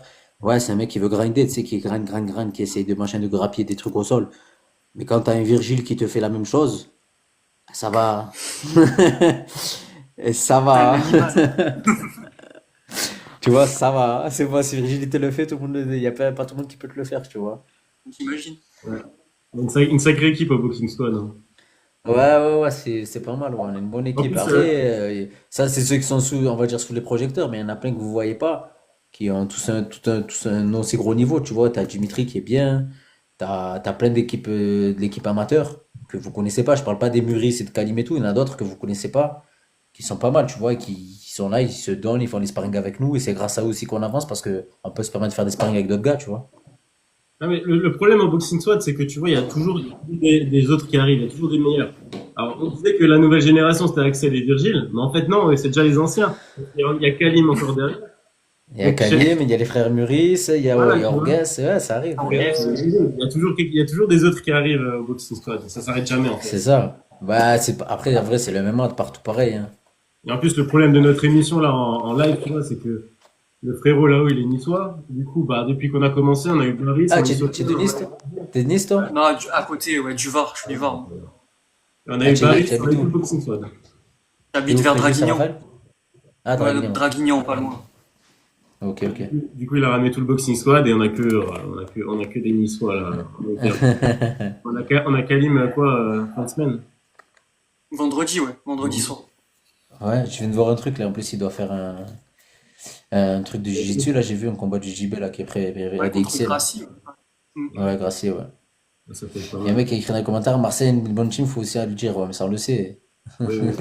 Ah, Ça, on le sait, à d'ailleurs, Marseille, il y a une bonne équipe. en parlant de Marseille, ça t'a fait quoi de de lancer le aux armes? Parce que j'y étais, moi, dans les tribunes, quand t'as lancé le aux armes. Hein? Ça t'a fait T'as kiffé quoi? ou pas? T'as kiffé ou pas, toi? Je suis pas supporter de Marseille au foot, mais c'était beau, c'était beau. C'était beau, ouais, Ouais. c'est bon, c'est le but, c'est que c'était beau, que ce soit beau. Non, c'était cool, c'était cool. Ah, De ça va faire être un beau une- truc comme ça et tout. Et voilà, en plus, voilà, avec Canal+, machin, la reste, tout ça et tout, voilà, il fallait le faire. C'est la première fois qu'il est à Marseille, il fallait marquer le coup avec ça. Ça va être quelque chose de combattre chez soi quand même dans une orga comme ça, hein. Ça va être bien. Ouais, ouais, mais après à Marseille, ça fait le troisième combat que j'ai fait, ça fait plaisir, tu vois, en vrai. En MMA, je parlais, hein, c'est le troisième combat MMA. Avant ça, j'avais fait du pancras. Mais en MMA, c'est le troisième combat que je fais à Marseille. Ça fait grave plaisir à chaque fois, tu vois. J'ai mon père qui peut venir, j'ai mon frère, j'ai des trucs et tout. Avant ça, je combattais, je t'ai dit, Bahreïn, l'île Maurice, Biélorussie, y a personne qui peut venir. Hum. Et là, ça fait plaisir. Ça fait plaisir d'être à la Et maison. tu sens une pression particulière ou pas quand tu combats à domicile comme ça? Pression. Excitation, je dirais. Ouais. Plus excité. La pression, je l'ai si ma femme elle vient, tu vois. Si ma femme elle vient, ouais, là j'ai une pression de malade. Mais là, c'est la reste, elle est pas venue, donc du coup, j'étais bien, tu vois. Et Ah, en avant de plus, finir, vas-y. vas-y, vas-y, fight. Ouais, j'allais dire avant de finir cette interview, on a un principe où le combattant il pose une question au futur qu'on interviewe. Donc là, si tu avais une question pour Kalim qu'on lui posera dans l'interview. Toi, ta question c'était Solid Mike, mais il l'a posée lui-même dans le chat, tu vois.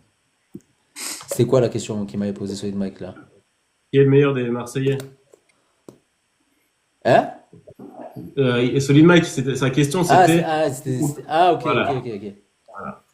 même Ok. qui était là, Et là, ok, toi, tu voudrais une question pour Kalim, du coup. voilà, exactement. Qu'on lui posera Euh, Qui est la personne pour lui qui l'emmerde le plus au boxing squad? qui l'emmerde le plus. Qui l'emmerde le plus en sparring au boxing squad? Vas-y, bah, c'est quoi, je vais noter ça. Je vais noter ça. Mais enfin, parce qu'il a un sol quand même assez exceptionnel, Kalim. Il Bah, vous Kalim, apprend des choses. Ouais, en fait, non, c'est plus Adri qui va nous apprendre sur les trucs de sol, tu vois, et Kalim, il est là. Après, des fois, si il y a des sessions un peu au Maccabi, Kalim, il va être là, ça va tourner avec lui, il va expliquer un peu certains trucs, son point de vue. Après, voilà, c'est du jiu-jitsu. Euh, il a un sol de malade pour le jiu-jitsu. Pour le MMA, il arrive à l'adapter. Mais voilà, il y a quand même encore un peu de trou, je trouve, moi, et où il y a des frappes qui passent, tu vois. Surtout que moi, je suis un mec qui est hyper agressif une fois que je suis au sol. Une fois que je suis au sol, j'essaie d'envoyer le plus de frappes possible et d'être le plus vicieux possible. Mais ouais, il nous montre quand même des trucs et tout, sur certaines sorties, sur des scrambles, sur des trucs et tout. En plus de ce que Aldric nous montre, c'est bien, tu vois. Franchement, il a une expérience et il faut en profiter. Donc c'est les Après, c'est à jeunes. nous d'être assez intelligents, d'adapter la chose en fonction de la situation et du MMA, parce qu'il y a les frappes en plus. Hum. Ouais, ouais, ouais, c'est clair. Et tu vois, en parlant de boxing squad, tu vois quoi pour Manon Fiorot là, contre Shevchenko? Ouais, j'espère une victoire, franchement, je le souhaite, hein, parce qu'elle se la donne trop. Elle se la donne, hein. Là, je Mais pense que tout le monde nous dit ça. Ah, chaque Elle se la personne donne. du boxing squad nous a dit la même chose. La Ah charge ouais. d'entraînement qu'on envoie, c'est hallucinant, ils nous disent. Ouais, bah ouais, bah ouais.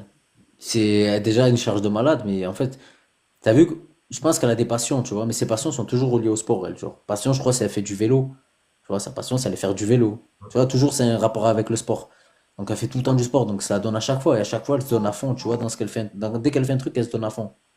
et ça, j'ai remarqué parce que j'ai fait une vidéo sur elle là, sur YouTube et je me suis un peu renseigné. Tu vois, elle avait commencé le snowboard, elle est championne de France de snow, championne de Ah France ouais, ouais, ouais. de taekwondo. Enfin, à chaque fois, elle devient championne dans tout ce qu'elle fait, tu vois. Donc, Ouais, dès qu'elle fait, attends, excuse-moi, hein.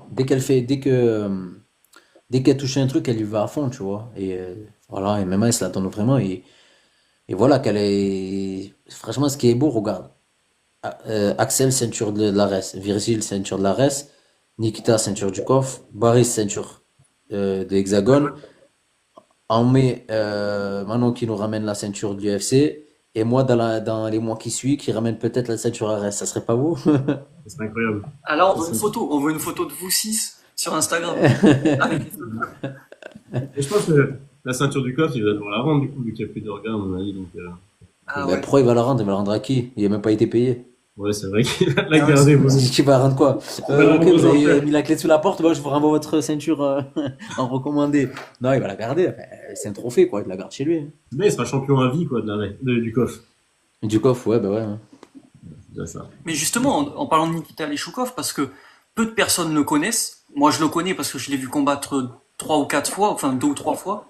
Et je le trouve assez fort, mais on voit qu'il a une énorme marge de progression. Qu'est-ce que tu peux nous dire sur lui? Il est fort parce que je trouve qu'il a un bon timing et il est créatif quand même dans ce qu'il fait, tu vois. Mais quand il y a un truc, il a une marge de progression, c'est au niveau de la gestion de certaines situations. En fait, si tu veux, s'il y a un truc où il va se faire déborder, il va amener directement le combat dans un compartiment où il va gérer, tu vois.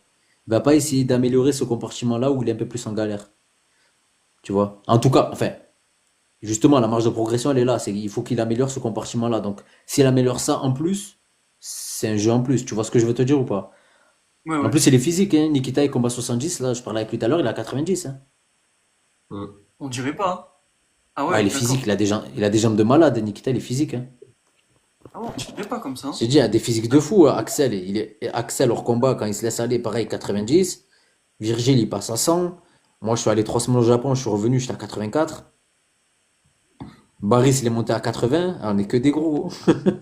Et au Boxing Ah, Club, Paris, au Boxing Club, j'ai vu une publication là l'autre fois. Apparemment, il y aurait peut-être trois prétendants pour signer à l'UFC. C'est qui? Au Cotton. Ah, Ouais, je pense que je verrais Virgil au Contenders.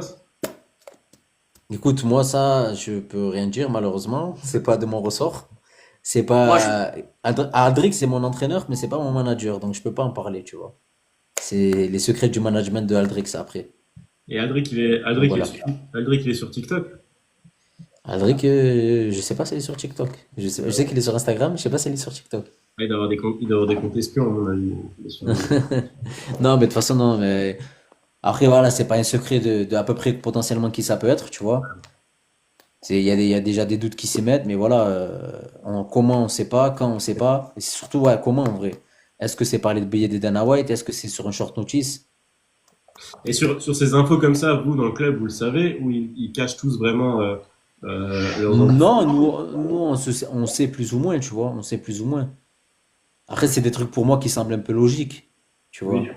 vois. Je parlais tout à l'heure de Baris, tu vois, quand tu m'as dit machin, tu vois, ouais, il a un profil pour être Dana White Contender, il est jeune, il a une bonne série de victoires, il a que des finishes. Et le fait qu'il soit jeune, qu'il ait un palmarès qui est pas encore, genre, on va dire, loin, ben, c'est bien pour le Dana White Contender. Et en plus, il est jeune, donc voilà. Mais donc voilà quoi. Axel, peut-être plus un profil qui va aller vers le short notice là sur le court terme. Et si jamais le short notice ça marche pas, ben, peut-être aller plus vers un truc du Dana White Contender aussi. Hum. Tu Ouais. vois, pareil pour Virgile. Moi, dans mon cas, l'option qui reste, c'est que le short notice. Hum. Parce que dans White Contender, je commence à avoir quand même un certain âge, tu vois, et je peux pas passer par là-bas. Ok. parce que aussi ça dépend de la stratégie de l'UFC, parce que on a vu que le dernier UFC Paris, ils avaient pas pris de nouveaux combattants, ils avaient pris que des combattants de leur roster déjà français. Donc si cette année ils veulent prendre 2, 3 nouveaux français, à mon avis, il y en aura du boxing squad. Ben, en fait, si tu veux, regarde, tout le monde croyait, avant l'UFC Paris, là, le dernier, tout le monde croyait qu'il allait voir un nouveau Français signé. Tu vois, tout le monde était là, ouais, ça va être un tel, ça va être un tel. J'ai vu des noms passer à gauche, à droite et tout. Et en vrai, ils ont signé personne.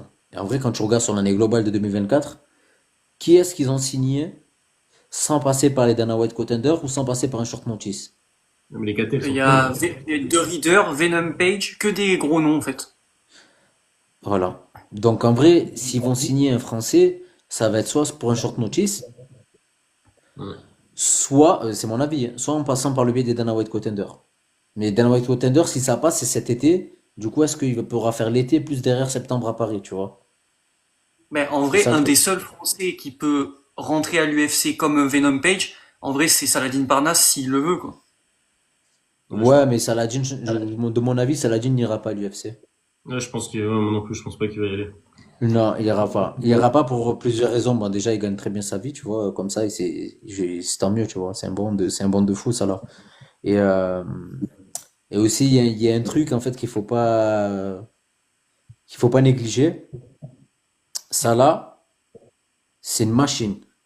Il a un cardio de malade. Il a un débit de malade. OK? Mais tout le monde peut avoir ce débit-là sur 3 rounds. Mm. Mais pas sur 5. Salah, son point fort, c'est qu'il a ce débit-là sur 5 rounds. OK? Et ce cardio-là sur 5 rounds. S'il rentre à l'UFC, il va pas faire du 5 rounds direct. Mm. Donc, ce qui fait son point fort, il pourra pas le mettre en application en vrai, tu vois. C'est vrai, c'est vrai. Là, il reste au KSW, il fait que des 5 rounds. Même s'il arrive à finir avant, tant mieux. Mais il a la capacité de faire 5 rounds easy, et c'est ça son point fort. C'est que le 5 rounds, il le fait facilement, Mm. tu vois. Alors qu'un autre mec en face, le mec, il va pouvoir faire 3 rounds, mais il pourra pas faire 5. Mais si tu rentres à l'UFC, tu es obligé de commencer par faire du 3 rounds. Tu peux pas direct arriver et faire une ceinture.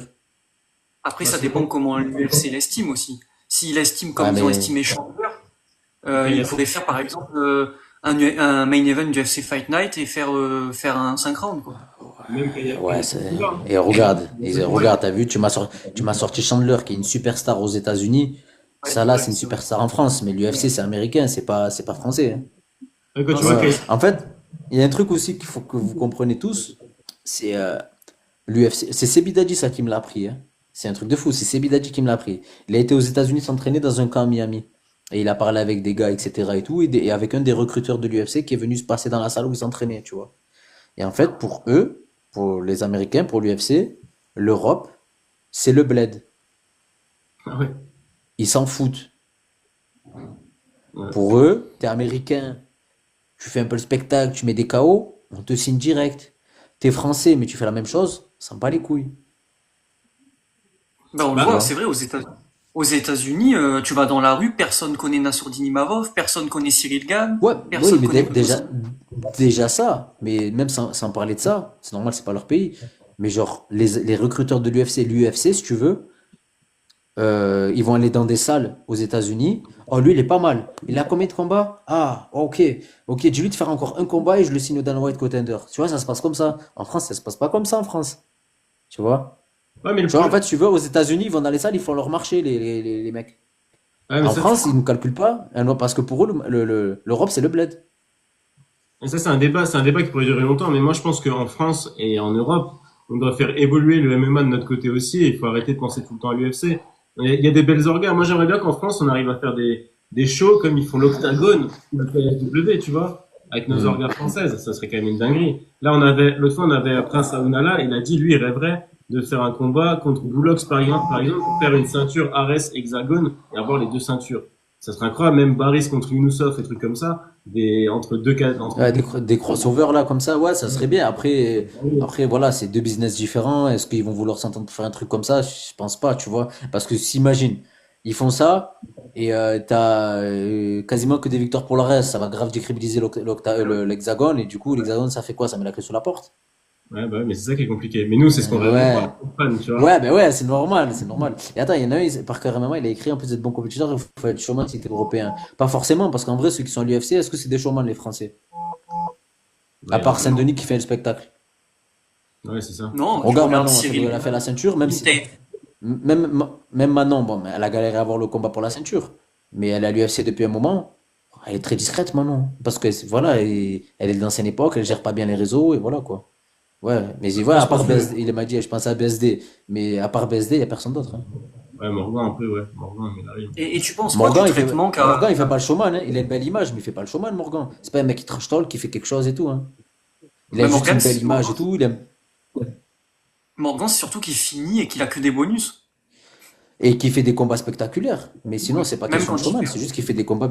Ouais, voilà. C'est pas un mec qui est là, qui fait du trash talk, machin, qui truc, qui fait du show, qui fait le topo pas du tout. Benoît, il fait plus parce qu'après le combat, il prend le micro, il dit des trucs un peu qui restent et tout. Mais les autres, non, hein. Les autres, on leur demande de performer, ils performent. Mm. Et tu penses quoi du traitement de Taylor Lapillus? C'est quoi ton avis là-dessus, toi? Écoute, franchement, je sais pas trop parce que je sais pas s'il est cut vraiment ou si on est en Ah, négociation pour un nouveau contrat. là, il est pas cut, hein, c'était juste la fin de son contrat, hein. Donc là, Oui, voilà, donc je sais pas. Après, c'est drôle parce que Taylor, il y en a beaucoup qui m'ont dit que genre lui et moi on a le même style, tu vois, de combat, très sécure et pas prendre de risques, etc. Et, euh, et en fait, c'est un truc que je pensais. Moi, en fait, pendant des années, j'ai combattu pour gagner mes combats, mais j'avais pas de réel objectif, c'est un truc à aller chercher à avoir la grinta, mm. tu vois. Et je trouve que Taylor, lui, l'avait quand il est parti chercher les ceintures de la RES, quand il est parti chercher les ceintures du TKO, il avait la grinta. Et là, on lui demande d'aller à l'UFC, de gagner, de performer, de pas perdre. Donc en fait, il combat en vrai pour ne pas perdre, Mm. tu vois. Et j'ai un peu ce truc-là moi aussi. C'est pour ça que je voulais combattre pour la ceinture. Ça faisait longtemps que j'ai pas eu ce truc-là de aller chercher quelque chose et de d'envoyer la sauce, tu sais, d'être méchant, mauvais, d'avoir la grinta, d'avoir ce truc-là, tu sais, qui te pousse à faire de la performance. Ouais. Et Ouais, c'est quand la non. Donc, dernière fois que tu as eu ça, toi? de quoi? Ben, cette grinta de vouloir à tout prix finir. Bah, Bah, en forcément. général, le finish, il vient tout seul. En général, le finish, il vient quasiment tout seul, tu vois. Mais là, je te dis la vérité, ça fait trop longtemps que je l'ai pas eu. Et je sais que si on me propose là le combat pour la ceinture de l'ARES, je vais l'avoir parce que ça fait longtemps que j'ai pas eu de réelle motivation. Dès que je combats, oui, je vais combattre, oui, il faut que je gagne, donc c'est une motivation. Mais là, on te dit, tu vas chercher la ceinture de l'ARES, tu vois, ou tu vas chercher n'importe quelle ceinture. Tu sais, c'est un objectif à aller atteindre. Je sais pas, moi, ça m'allume une flamme. Mm. Ah, je vois ce que tu veux dire. Après, en fait, ça, le problème, c'est que le choix de l'organisation, il est grave important pour un fighter, tu vois. Là, Taylor Lapillus qui est à l'UFC, là, maintenant, je pense qu'il doit réfléchir. Est-ce que je continue à l'UFC à me taper des petits combats, mais je sais que, enfin, j'ai jamais arrivé à la ceinture, normalement, ou est-ce que je vais au KSW devenir, non, au PFL, KSW, En fait, il devenir faut plus tard. réussir. Voilà. Ouais. Mais si les UFC le re-signent, il faut qu'il reste à l'UFC, tu vois. Qu'il continue son run à l'UFC et après il ira au KSW ou pas, tu vois. Mais là, si l'UFC décide de le re-signer derrière, il doit y rester, il doit continuer. Mais je pense il a besoin de faire ce changement-là, comme il a fait pour avoir la ceinture ARES et pour avoir la ceinture du TKO. Il a besoin d'avoir ce switch-là, de se dire, ok, je vais gagner mes combats, mais je vais combattre pour aller chercher quelque chose, pas pour juste ne pas perdre. Mais ça, c'est dur en fait, tu vois, c'est bien de se le dire, mais quand t'as pas vraiment un vrai truc qui te motive, c'est dur de le faire, tu vois. Mais Ouais. après, est-ce que tu penses pas qu'il y a aussi le niveau des adversaires? Je veux dire, il a pris Basharat pour son troisième combat à l'UFC Oui, de bien son sûr. deuxième contrat. C'est plus compliqué que la ceinture d'Ares, quoi. Enfin, c'est mon Oui, avis, hein. bien sûr, bien sûr, il y a plus d'adversité, je suis d'accord avec toi, il y a plus d'adversité. Mais tu vois, du coup, la gestion du combat elle est différente. Et le fait que tu te dis, bon, le mec en face, il est plus fort qu'un tel, je trouve que quand même, ça te fait te restreindre dans ton jeu, tu vois.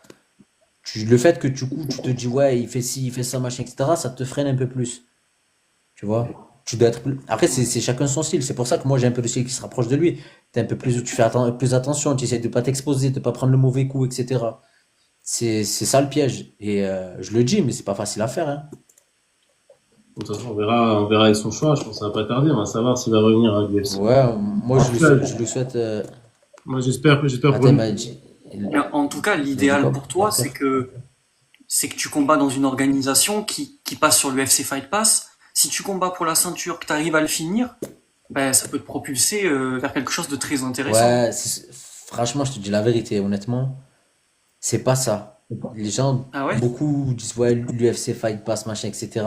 Je te jure, hein, on est loin de la vérité, tu vois. On a beau se dire, ouais, il faut être showman, ouais, il faut passer sur l'UFC Fight Pass, ouais, plein de choses. C'est bien pour la France.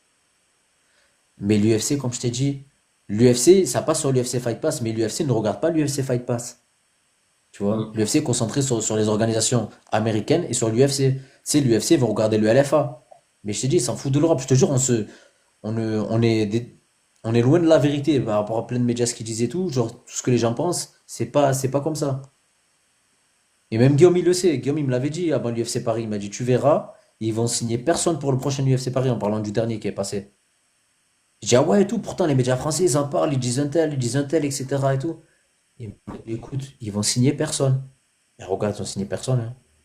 Mais est-ce que pour continuer à l'UFC, c'est dur à dire, hein, mais est-ce qu'il faut être striker et enchaîner des highlights, les KO, ou plutôt être quelqu'un du sol et... Ah, ou plus t'es percutant, plus ça les plaît, hein. Et le mieux, Ouais, ouais, ce qu'ils hein, préfèrent, c'est le striking, hein.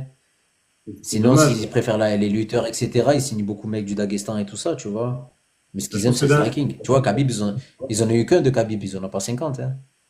de toute façon, je pense que Dana White, là, il est en train de pleurer au fond de son lit, là, depuis samedi, avec tous les champions qu'il a actuellement. Il est pas content. Ah ouais.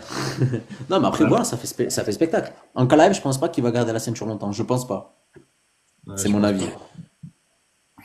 Mais en Après, tout cas, ouais. Après Dan- là, en termes de divertissement, il y a une team au Brésil qui est en train de péter là. C'est la Fighting Fighting Nerds Nerds. là avec Eh ouais. Jean Silva, Mais Ruffy, ben moi, Moralo.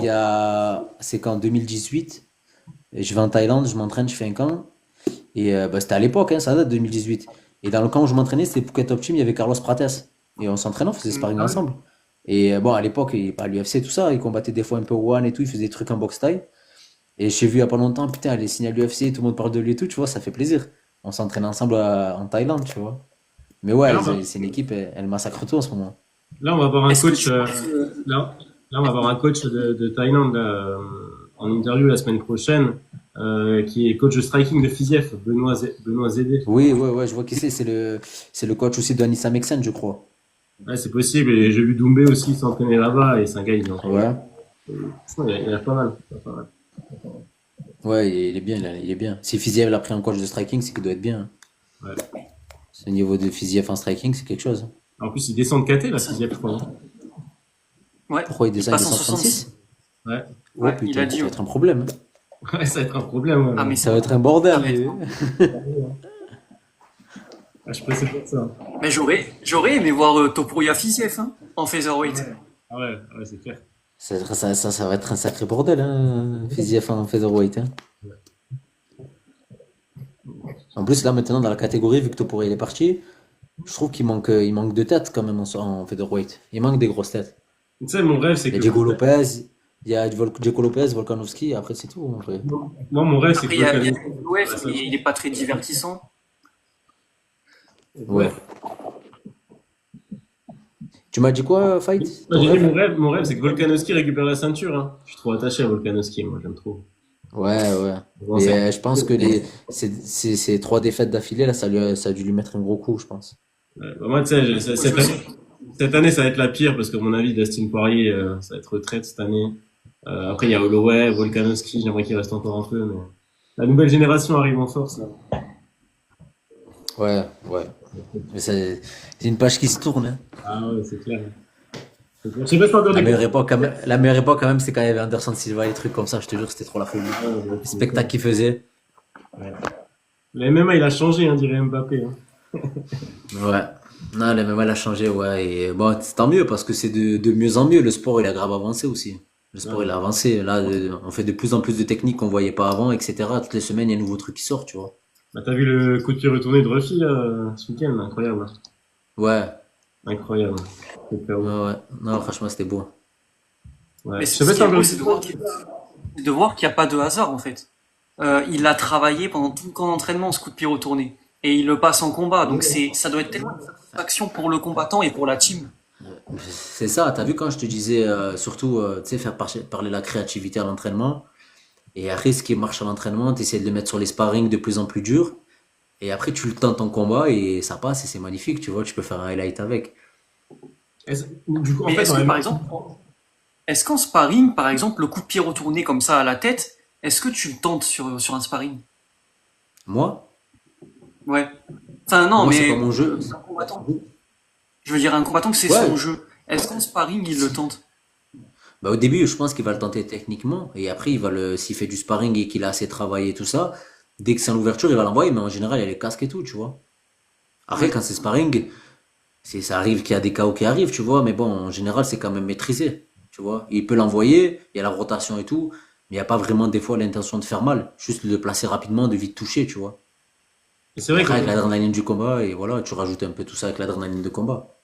C'est vrai que quand on voit Ruffy comme ça avec ce coup de pied retourné, moi je me dis que dans le MMA, des fois, il faut être un peu opportuniste et tenter des choses. Si on reste sur ses acquis et se dire, bah, je vais faire le combat parfait, Voilà, lui, il tente des choses, il arrive. Après, ce qui est dangereux, c'est Ouais, qu'il cherche beaucoup le highlight. Du coup, il a souvent les ouvertures. Tu vois, il peut se faire toucher aussi. Mais il tente, il réussit, donc c'est bien. c'est ça. J'ai fait un combat au KOF, là, moi, le combat que j'ai fait au KOF contre Jason Poney. Les deux premières rounds, ils étaient pas très palpitants, tu sais, c'était beaucoup d'observation, on était deux gauchers, deux contreurs, c'était un peu, on s'observait beaucoup, tu vois. Et en fait, il y a un truc que j'ai travaillé à l'entraînement, que j'ai pas osé passer, tu vois.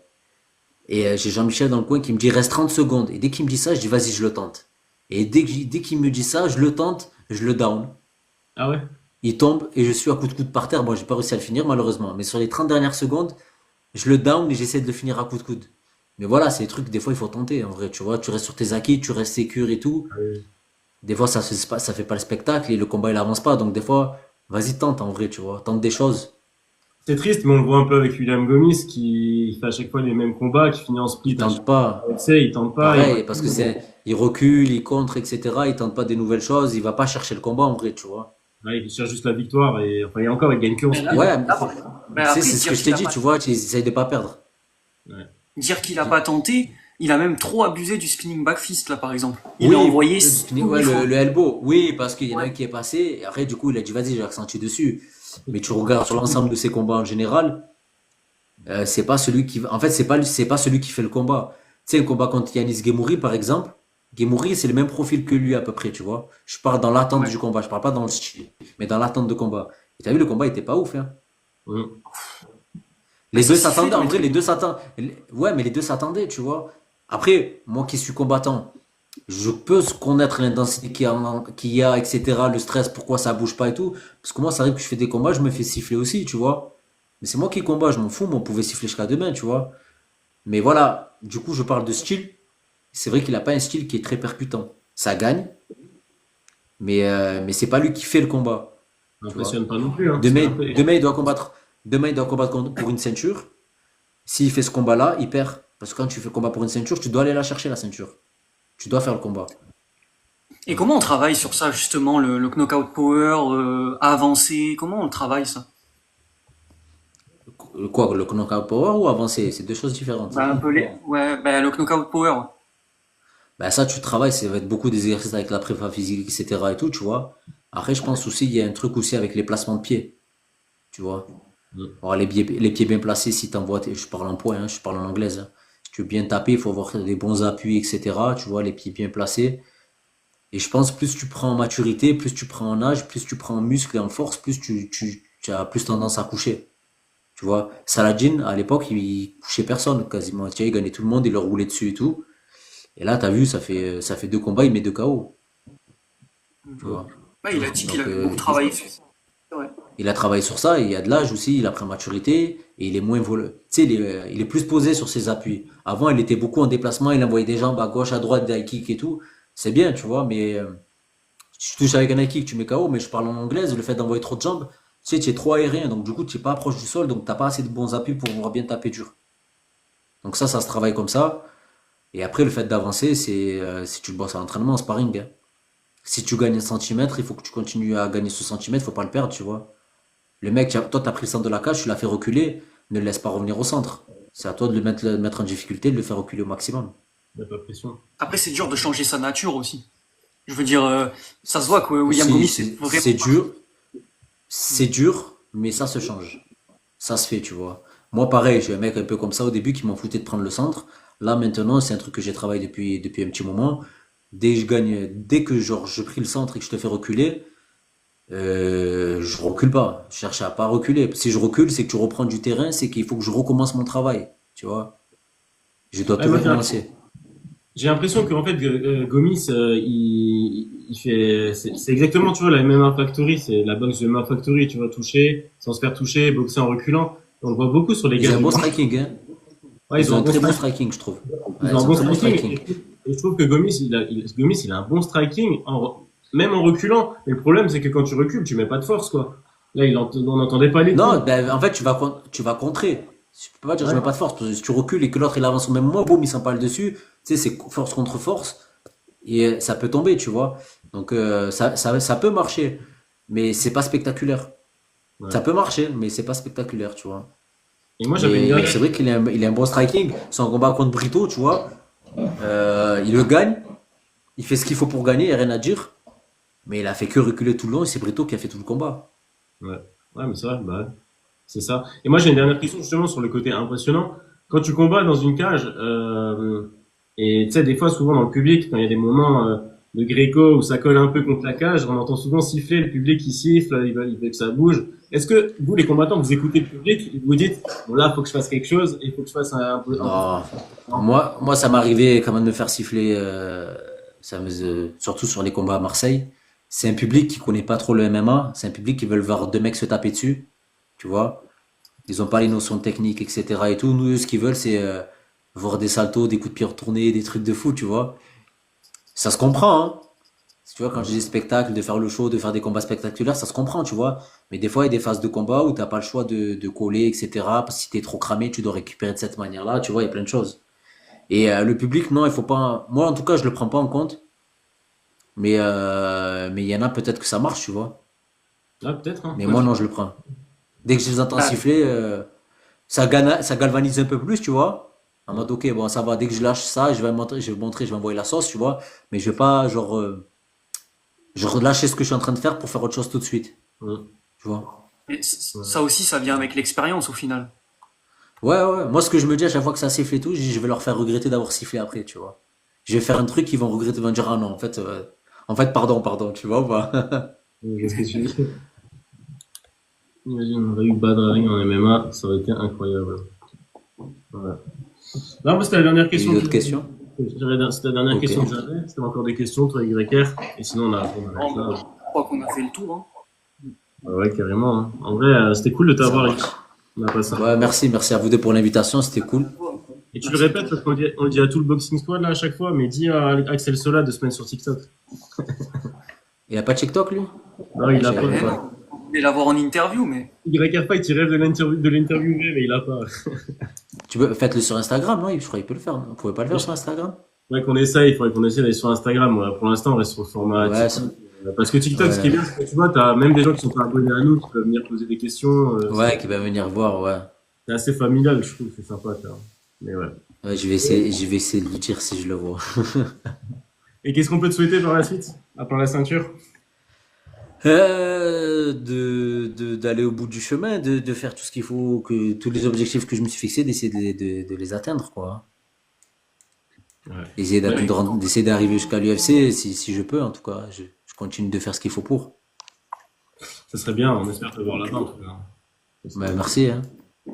ouais, on te le souhaite. Et puis merci à toi d'avoir accepté l'invitation. Merci à vous, les gars, pour l'invitation et je vous souhaite une bonne soirée. Merci, bonne soirée à toi. Merci, c'était Bonne cool. soirée. Ciao, les gars. Merci à vous. Merci. Bonne soirée. Ciao.